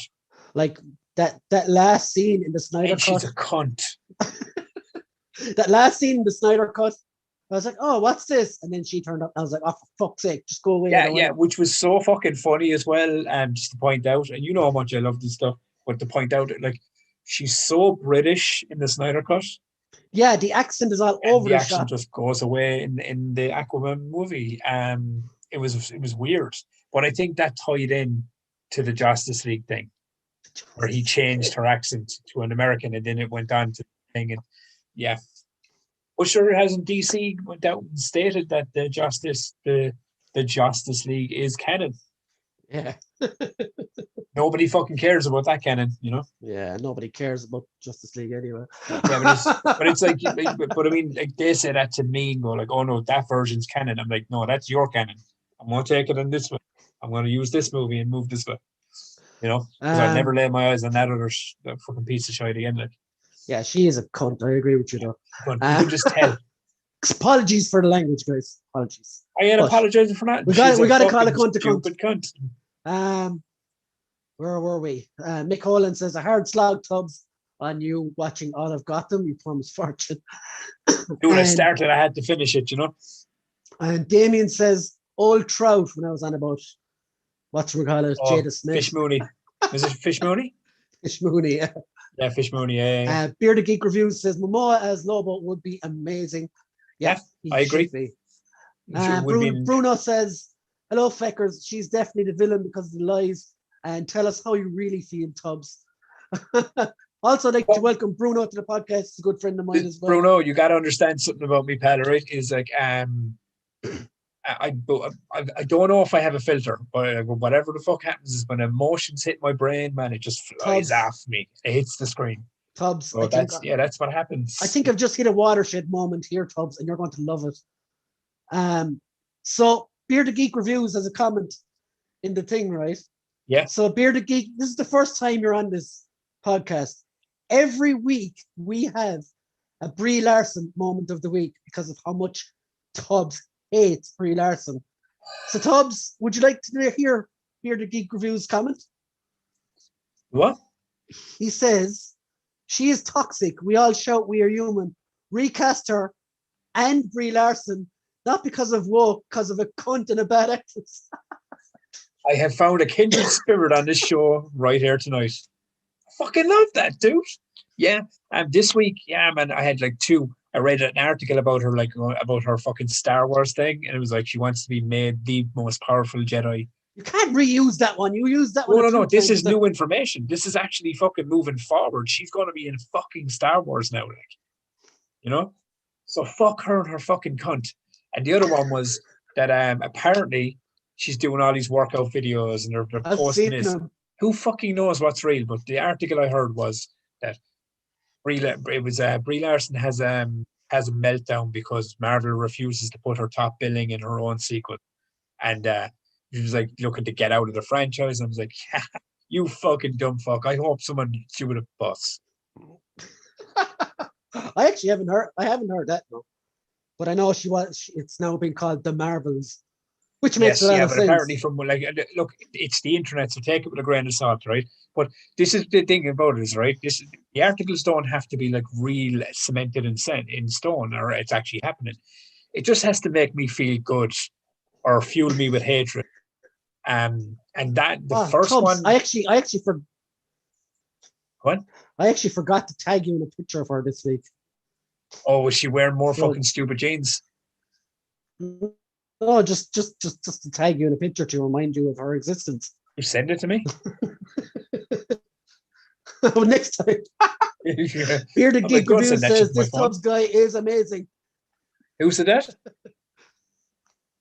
Bearded Geek Review says this Tubbs guy is amazing. Thanks, dude. Please don't make his head any larger than it already is. He won't be able to carry it around. Damien says, Damien says, yes, Tubbs, but she'll be in a galaxy far, far away from you. I still know she exists, man. That's the problem. Do you know what I mean? Her cuntishness will be everywhere. The force will be felt within her cunt. And wow. And Bruno says, no filters on this show, cracking laugh. And Bearded Geek Reviews says, Brie Larson needs to step on a Lego barefoot. That is the ultimate punishment. And Mick says, Tubbs, you're as mad as a bag of cats and lovable. That he is. I love you too, buddy. So, I can't think of anything that really annoyed me this week. Oh, my Natalie Portman moment of the week, because I hate her stupid face. I was coming home from Dublin the other day, and I got through the M50, usually the worst traffic fucking thing in Ireland. Got through there in 5 minutes, and I got on the M7, and there was a crash, and I was stuck in the fucking car for an hour coming home. But yeah, it's not Brie Larson bad, but it's pretty fucking annoying. Oh yeah, just to clarify, right? Brian's Natalie Portman moments aren't about Natalie Portman. They're just things that like piss him off as much as Natalie Portman. Yeah, but that's what yours should be too, like. Oh yeah, it should be, but I think, man, like when you hate something, you shoot right for the puss, man. Do you know what I mean? And I don't mean her vagina, I mean her actual face. Right in the cheek. Yeah, right in the fucking. You know what it is for anyone that's just new on the show, right? It's not like I'm like going like, oh fuck, she annoys me. She's just one of those humans that like when she speaks, I'm like, ugh, you fucking, you wretched whore. Like, yeah, I'm probably gonna get you fucking demonetized or fucking cancelled off this fucking show, dude. I'm not monetized anyway, so what's all the one? Oh yeah, but YouTube would be like, you can't say words like that. I was like, fuck your cunt. Damien says, yeah, Mrs. Jar Jar Binks. Oh man. Like, wouldn't it be funny if she did all like the mocap and she did all this crazy fucking like really full intense scenes and they digitally enhanced her like Mrs. Jar Jar. Lisa don't know what the fuck is going on. It's like Jar Jar Binks, but it's Brie Larson's voice. Bruno says, quote for the show, shoot right for the puss. Okay, so Tubbs. Yeah. Did you see the teaser for G.I. Joe Snake Eyes Origins? Is this a film or? Okay, well, I'm leaving this one anyway. No, I haven't. I genuinely haven't. I come into this okay, one. so there's obviously a movie coming out and it's called Snake Eyes. I didn't even know there was a new G.I. Joe coming out, dude. Okay, fair enough. So tell me about it. It strikes me like Wolverine Origins. They're basically making a movie about Snake Eyes becoming Snake Eyes. And they released a trailer last week, which was only less than a minute long and didn't really show much. Do you want to go watch? I'm just going to leave you talk there while I go watch this trailer. It was very generic car chases, people with swords. The one thing, did you see the last two films? Yeah, like Retaliation and all that, like Rise of Cobra, yeah, the one with the Rock in it. Yeah. And Channing Tatum, wasn't it? Yeah, he was in the first one and he was like in the second one for 5 minutes. Spoilers. Yeah, I was not thoroughly. Let's just say, well, I wasn't. I wasn't a big yourself. fan. Be yourself. Okay, I fucking hated him, dude. Right? It fucking annoyed me, and I love The Rock, but my God, they fucking annoyed me. Those movies did. And I think, correct me, because I grew up with G.I. Joe. Of course, I know G.I. Joe and all the characters, but I never loved G.I. Joe. Not like I loved He-Man, that kind of thing. It was never my jam. Yeah, okay. I have two things to bring up when you finish this one. Right, so you go and you talk about your G.I. Joe. Okay, so I'll go to the comments anyway. Go on. Bruno says, well, actually, Bearded Geek Review says, loving this. We're here every Sunday, 9:30. Every Sunday, buddy. Chill out. It's all good. And there's my plug for the night. Bruno says, it was bland as fuck and doesn't feel much unique. And Bearded Geek says, Snake Eyes is going to be crap and we're all going to watch it. And that's a fact. Like, my first problem with it is Snake Eyes doesn't talk. And he talks a bunch of shit during this trailer. Now, maybe he'll get his, like, voice cut or something. I don't know. Oh, so you think it's like an origin story? So no, it is an origin story. Like, okay, well then that's fine. Then this will probably end with him having the fucking I'd have to take a vow of silence or something. Maybe I don't know. Yeah, I'm not up on the G.I. Joe comics and stuff. I know there's a lot of guys on the groups that are fucking mad into the comics. I haven't read them a lot. I am aware of them obviously, but I do collect the figures because they're class. But I don't know about this movie. The trailer didn't leave anything. It's just so generic. It could be any action movie. I mean, I didn't even know one was being made, so I didn't, and I haven't even seen the trailer for it. But one thing I did hear about trailer news today, though, was Sony started dropping merchandise for Spider-Man or Spider-Man No Way Home, which going off of their releasing pattern and their kind of like what's the right word? Their promotion for the release of a movie. And once the merchandise starts getting released, is normally about a month and a half before the trailer gets released. So what I heard today was that we could be seeing possible teaser trailer within the next 3-4 weeks. Like it's out in December, isn't it? Yeah, I mean, like obviously it's not going to be a full trailer now because that's still fucking 5-6 months out. But it's interesting. I never realized it today until I kind of like was reading the thing, kind of looking at the movies, and that like once the merchandise gets pushed out by Sony for these movies, it's about a month after that the trailer normally drops. Never realized that. Apparently, it was the same for There Will Be Carnage as well. And speaking of Carnage, there's nothing to do with MCU whatsoever. Did you hear? Yeah, and Andy Serkis said that, didn't he? He did, yeah. But did you hear the other news in the headlines this week? Maybe. Go on. About He-Man. Oh, the guy dropping out. Yeah, but did you hear who this is, as I said, this is the internet, so take it with a grain of salt because nothing's confirmed until it's confirmed. But apparently they're looking to shoot this thing in Australia. Yeah, give it to Hemsworth. Apparently there's talks being had with Hemsworth. Apparently that's who they're pursuing to play it. Now, let's be honest. It works on all fucking levels. Yeah, it's the most He's obvious already choice. had his audition tape for He-Man for like fucking years. Sometimes like the best choice is the most obvious one. Yeah, just put fucking Hemsworth in the role. Done. And they're shooting in Australia, so it makes it easier for him to commute and do everything. He's already like 6'7", 200 and something pounds of Aussie. I mean, and he's getting jacked up for Hogan, for the Hogan biopic or documentary fucking movie fucking thing. Biopic. But he's getting jacked up for that. He's already going to be jacked up even bigger. So just fucking let him play and then fucking cast Seth Green as fucking Adam Grayskull. Boom, done. Can you imagine Adam turns into fucking. Look, I can't really say what I'm thinking. I can't really say what I'm thinking about it. But let's be honest, you know I will. Like, you look back at He-Man from the 80s cartoon, right? And his alter egos go, it was the worst ever because he had a perm and a pink sweater vest and a Speedo, and he was Adam of Grayskull. He was the prince. But then when he fucking turned into He-Man, he lost the pink sweater vest and got some chainmail. And that's all that fucking happened. Like, then he became Dolph Lundgren. I mean, look, we've both said it. Anyone in the comments that remembers Masters of the Universe, I fucking love that movie. As corny and as stupid as it was, fucking brilliant. But yeah, that was my little tidbits into it. We're going to come back to this in a second. Okay. Snake Eyes Damien says this, Snake Eyes is not the most iconic character or essential.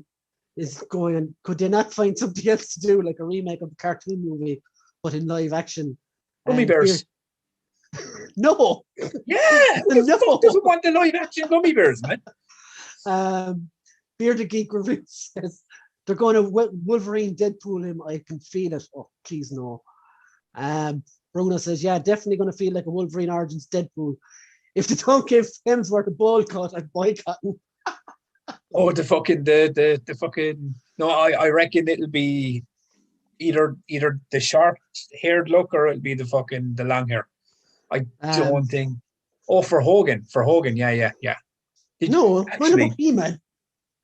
I'll send it on to you in a while, but one of the lads sent me this video. Do you know that app Reface?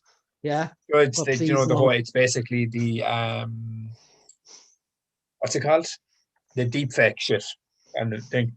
But it's actually doesn't turn out like this. Yeah, he needs to turn out obviously. Do you know what I mean? Obviously, I think it'll be the line clot and all has to be done.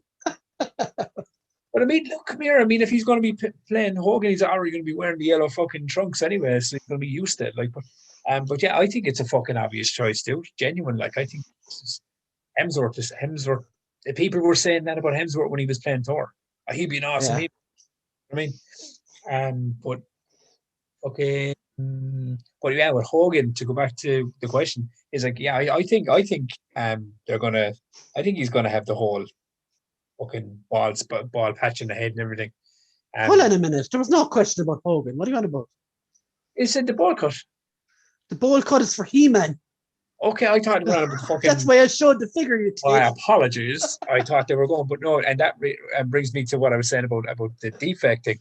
When Led said it on to me, and it's actually Hulk Hogan with real American playing, and it's all clips from the wrestling, Suburban Commando, fucking, but it's Hemsworth's face. And I was going, it looks fucking amazing. Just do that. Just, take it on. Bearded Geek Review says, Hemsworth for He-Man, sold. Brian Cranston for Man at Arms. Yeah, I got that. Ooh. Mick Holland, you could also make Care Bears tubs. Yeah, see, Care Bears, man, are just fucking... down. What's the best way to put it without offending people? Care Bears are kind of gay. Oh, tubs. You know? So gummy bears were like was like the man's bears that like drank their juices and bounced around and fucking fought the goblins. In the 80s, that would have been okay, but not now, tubs. Yeah, I know, yeah. I'm clearly joking, but like, you know. Yeah. Don't get offended. They need a live action My Little Pony, then lock up all the bronies in the cinemas and flame that shit. Wow. It's a solid plan. Have you seen the new Massive Universe Revelations Battle Cat? Looks freaking cool, Brian. Hope you find one review already on YouTube. Yeah. Oh, I don't want to start another line because I just started buying these Masters Universe Origins figures. When Revelations comes out, you see that cartoon. Mark my words, I guarantee you're going to buy that line. Yeah. You are. I know you're too long to know. It's going to happen. I'll say what I say to Mick about Zangief. Never! And you will see it by the end of summer. He'll have Zangief. Okay, so if they do the He-Man movie, who would you guys in the comments, and you, Tubbs, cast as Skeletor? Against Hemsworth. Yep. You can't be Tom Hiddleston again. And to be fair, it would be fucking class. Or would you even use Skeletor? You could also Skeletor, okay. You could also use Hordak. Or Beastman, maybe. Yeah. Or Trapjaw. Fucking think, Kara. Who would you go with? I'm thinking Hemsworth. I'm thinking. Bruno said Kate Moss. I know, that's too bony. Yeah, Jesus Christ. I'm trying to think. Like, I fucking looking at actors there, like in fucking, you kind of going, like, crazy choice. Yeah. Willem Dafoe. Oh wow, there's a good one actually. I like that. Yeah, I mean, I could be wrong. It could be the worst cast choice ever. But I mean, the obvious one, then you could be throwing out things like John Malkovich, things like that, because he's bald and doing all this kind of stuff. But Willem Dafoe, man, fucking, he's got a weird, creepy looking face, you know. Jeez, I don't know off the top of my head. Mark Hamill. If you did like a CGI Skeletor, Mark Hamill be good. Not even CGI, man. Do you mean fucking prosthetic him up? He's old. Yeah.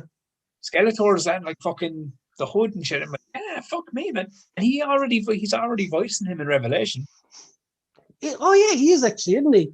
Do you know who's voicing Stinker? Who? Jason Mewes. They've got a good cast, man. They've got a really good fucking voice cast on this thing. In the comments as well, Bruno says Benedict Cumberbatch. Bearded Geek Review says Kevin Bacon. Bruno says Defoe is a good choice. Did you hear actually that Kevin Bacon is rumored to be in Guardians 3? Really? Yeah, there's talk of it. Like, it would make sense as well with the constant references in the first two movies. Apparently, Stallone is supposed to have a much bigger role in Guardians 3. Yeah, sure. He played one of the original Guardians, didn't he? But Kevin Bacon is rumored to be playing who? Himself, I would imagine, because you know all the the whole Footloose joke. Footloose thing. That's what I'm on about. Yeah. Yeah. That would be really cool. So, are they going to end up on Earth? Or is Kevin Bacon going to be like an alien or something? Oh, he's one of those fucking Skrulls. How insanely funny would that be, though? Kevin Bacon was a Skrull all along. Yeah, that would be fucking classic. No, but yeah, I mean it's fucking good. I mean, there's a lot of fucking, and what a time to be alive, right? You know, we're getting all the old shit that fucking we grew up as, and it's all been fucking done for good or for bad. Who fucking And cares? But it's still all been no redone. mask. Yeah. You know, the 80s card thing. Or Mask. Oh, that man. needs to come back.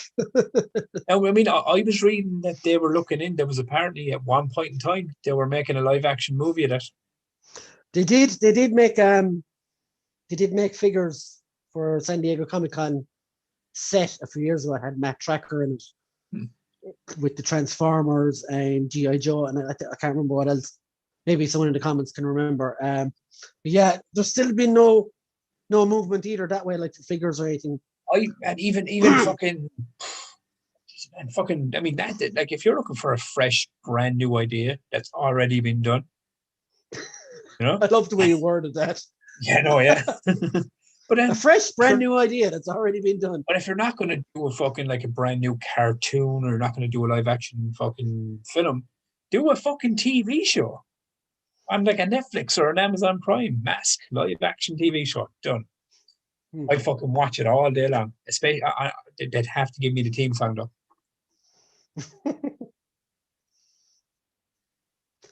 So what else is there? No, hold on a sec.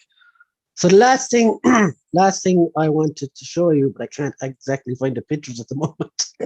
Is this what we were talking about a while ago? Hold on. Some Todd McFarlane stuff? Yes. Because actually, after you said it to me, I went on and started looking up these bad boys. There's one I really want to talk to you about. Okay. Yeah. Okay. So two, actually. I have pictures up now. So let's just X that now. So yeah. Before I show these, everyone knows there was new Spawn figures revealed, I think today. And well, they're redos of all the old stuff. So let's stick them up here in the view. And I did like on the tweet I seen was Todd McFarlane dropped some Spawn news, and it's not paper, it's plastic. I was like, oh, he's referencing there's toys instead of comics. I get this. Here we go. Okay. So that Violator, man. The one thing annoys me about the clown straight away is the lack of knee joints. Oh yeah, okay, yeah. The rest of them, fucking hell, look class. Now, to be fair, when I saw this picture a while ago, I mean, I Spawn looks cool, but I was kind of going, wouldn't the version of Spawn I would have wanted, but it still looks fucking badass. Well, that's the whole top hat. That's the gunslinger Spawn, I think. It was never the version of Spawn I liked. Give me fucking grade A Spawn, man, with the fucking just the big fucking red cape and everything. But that Violator, man, looks fucking badass. There's the Spawn. There you go. That's the jam right there. Is that the McFarlane one?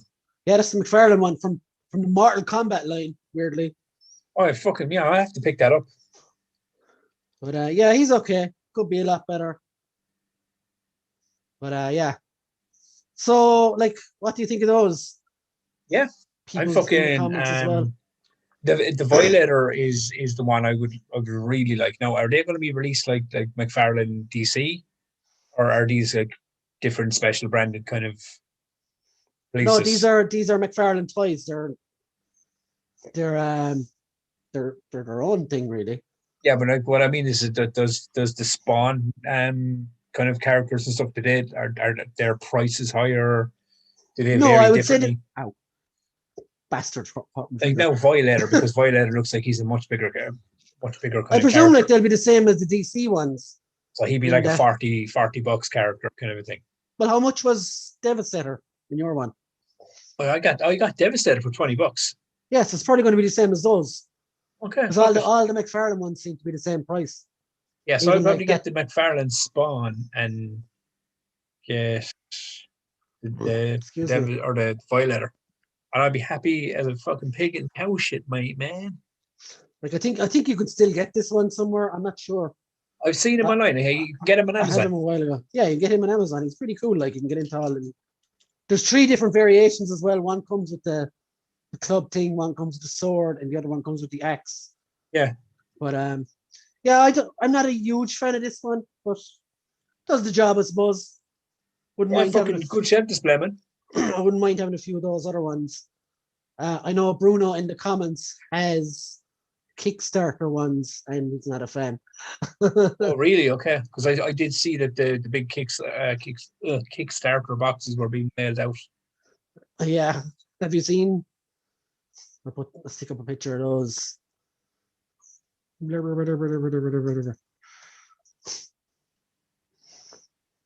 So, have you seen all the controversy they caused back then for these Kickstarter ones that he said there was going to be specific articulation on it, and there wasn't. Oh, and there wasn't. Yeah. Yeah.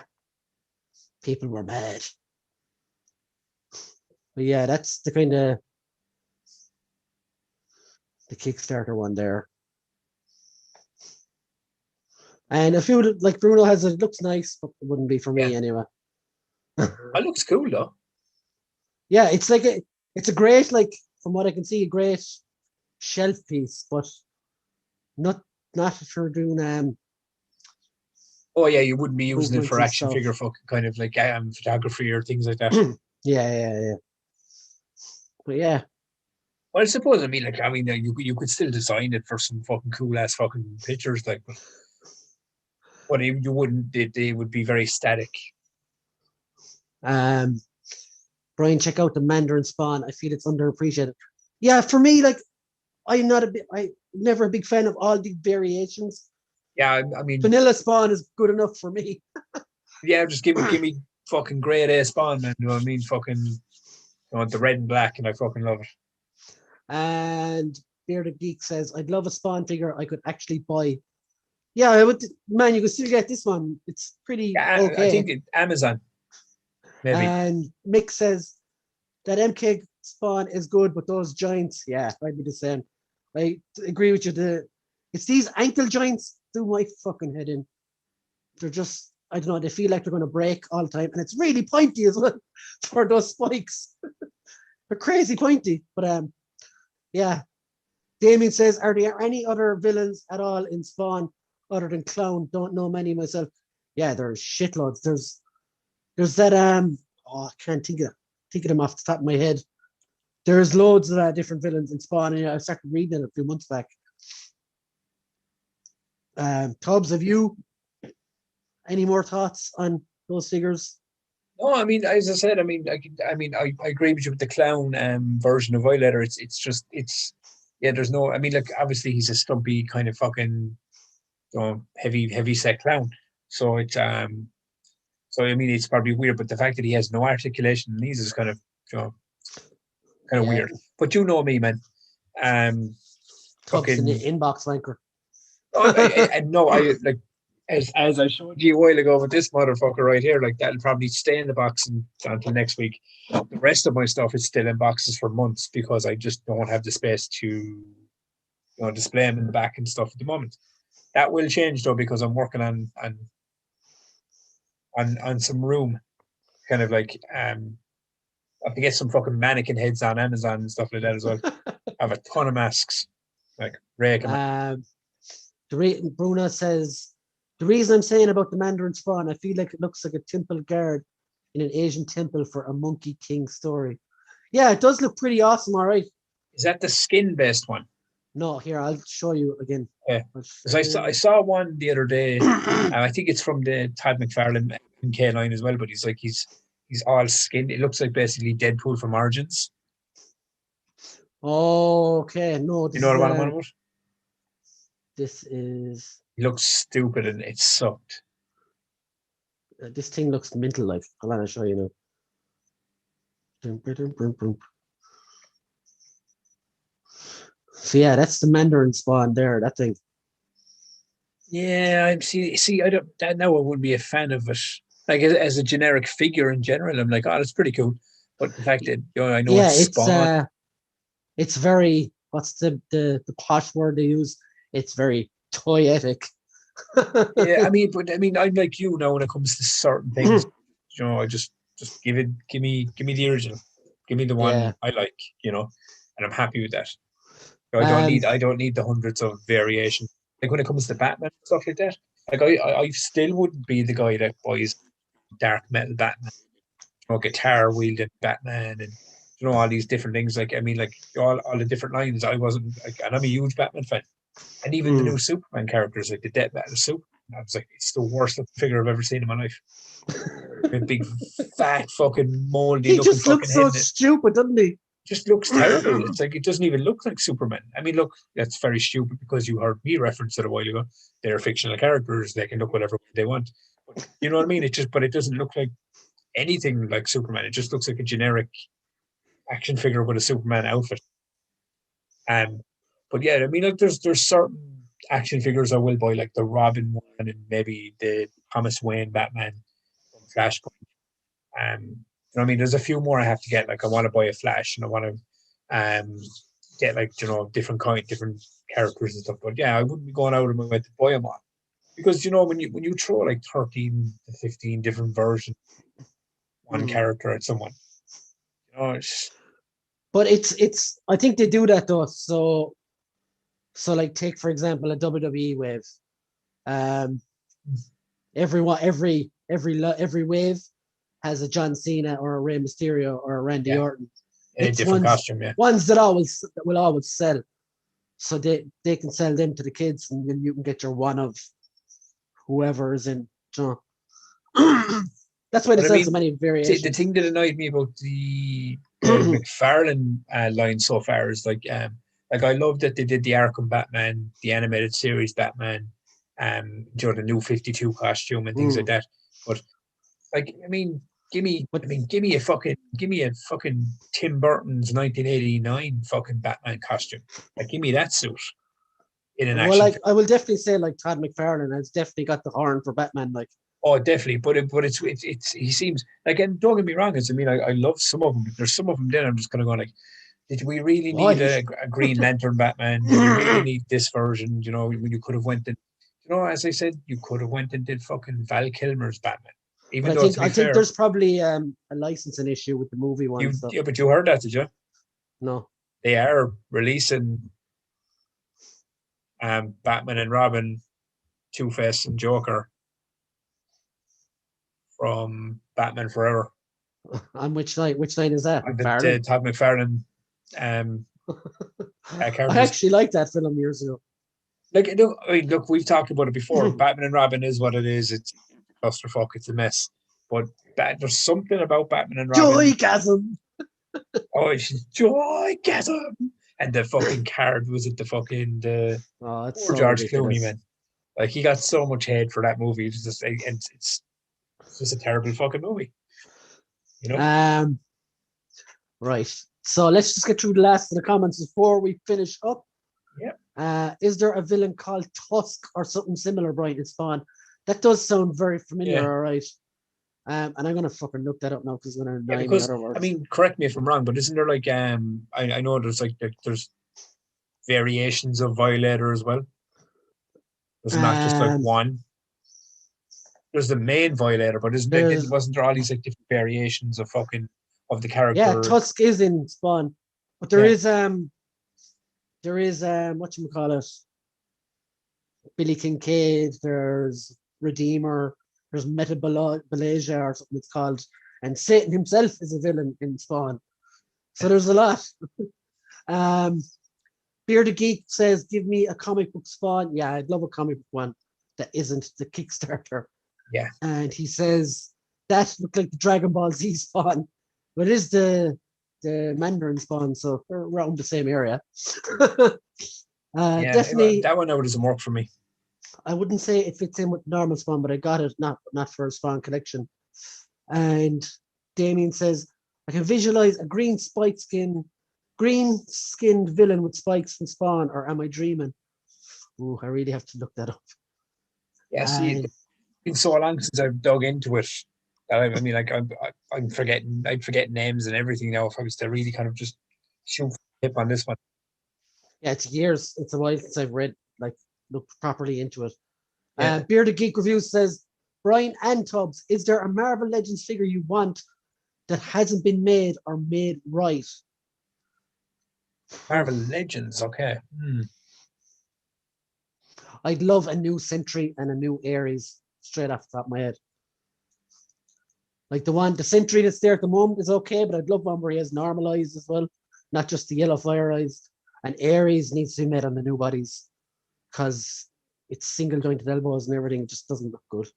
I mean, for me, I'd love a comic. No, sorry, not a comic. I'd love a 90s TV show, accurate Sinister. Mr. Sinister. Like, but accurate to the 90s cartoon. And Morph. Morph actually hasn't been made yet. Yeah, I'd love him to make Morph. Like there is an Age of Apocalypse Morph, but it's completely different. He's in it like a trench coat thing and fucking weird, but but like the X suit and everything just fucking but they're two off the top of my head, two X-Men, you know.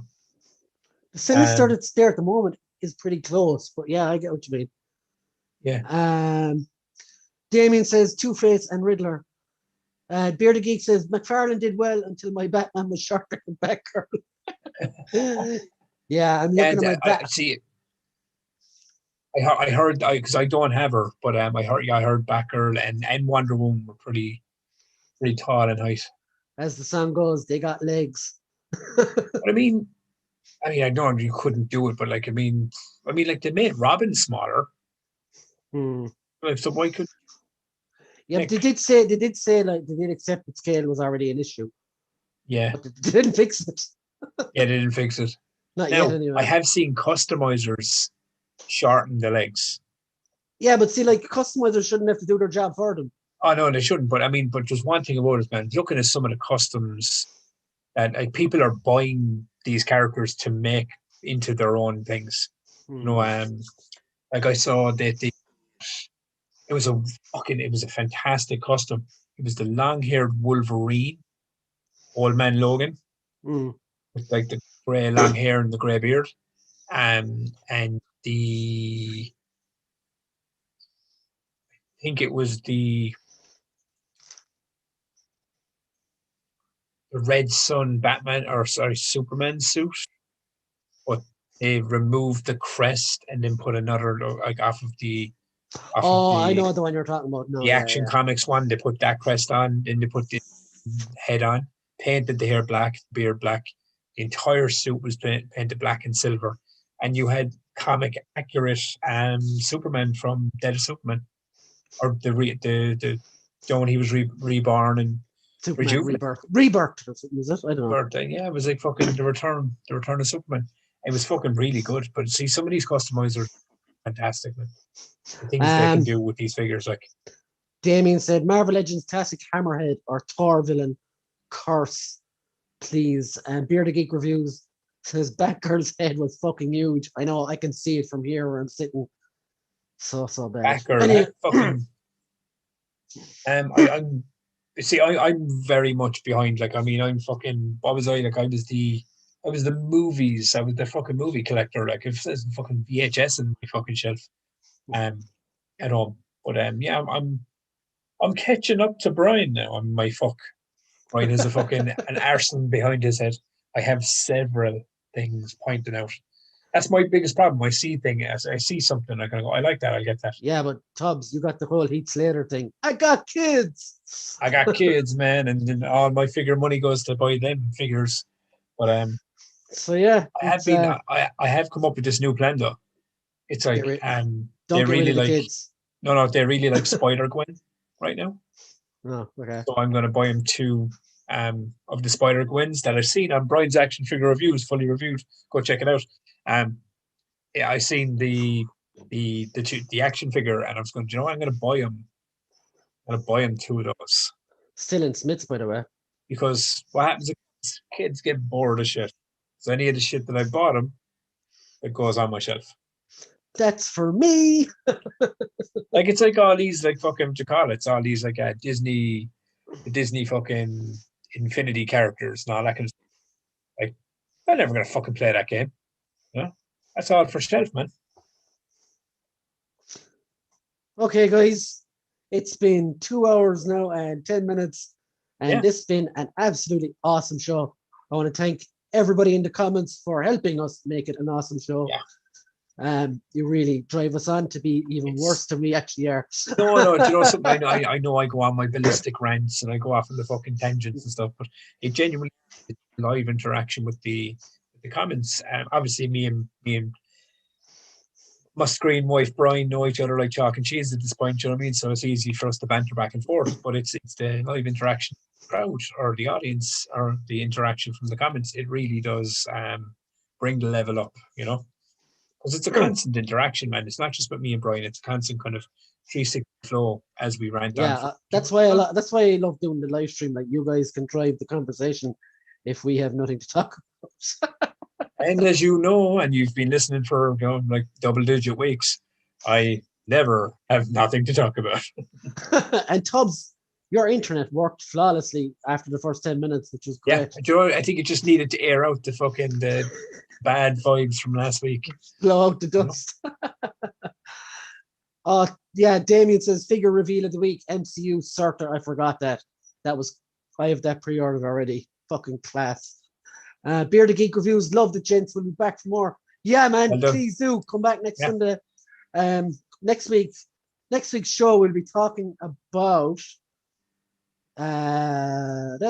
zombies, our favorite zombie movies, because next week Tubbs will have Land of the Dead or whatever it's called. Oh man, I'll fucking Army of the Dead will be reviewing. And if I don't have it watched by next Sunday, you have every permission to like give me a slap because I've had 7 days to fucking find a 2.5 hour window. Well, it's a Zack Snyder movie, so you might need 7 days to watch it all. Like, yes, but I mean, so like the main topic. So we're gonna go deep diving into zombie movies next week.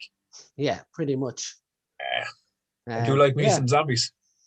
And funnily enough, Zack Snyder made some of the best ones.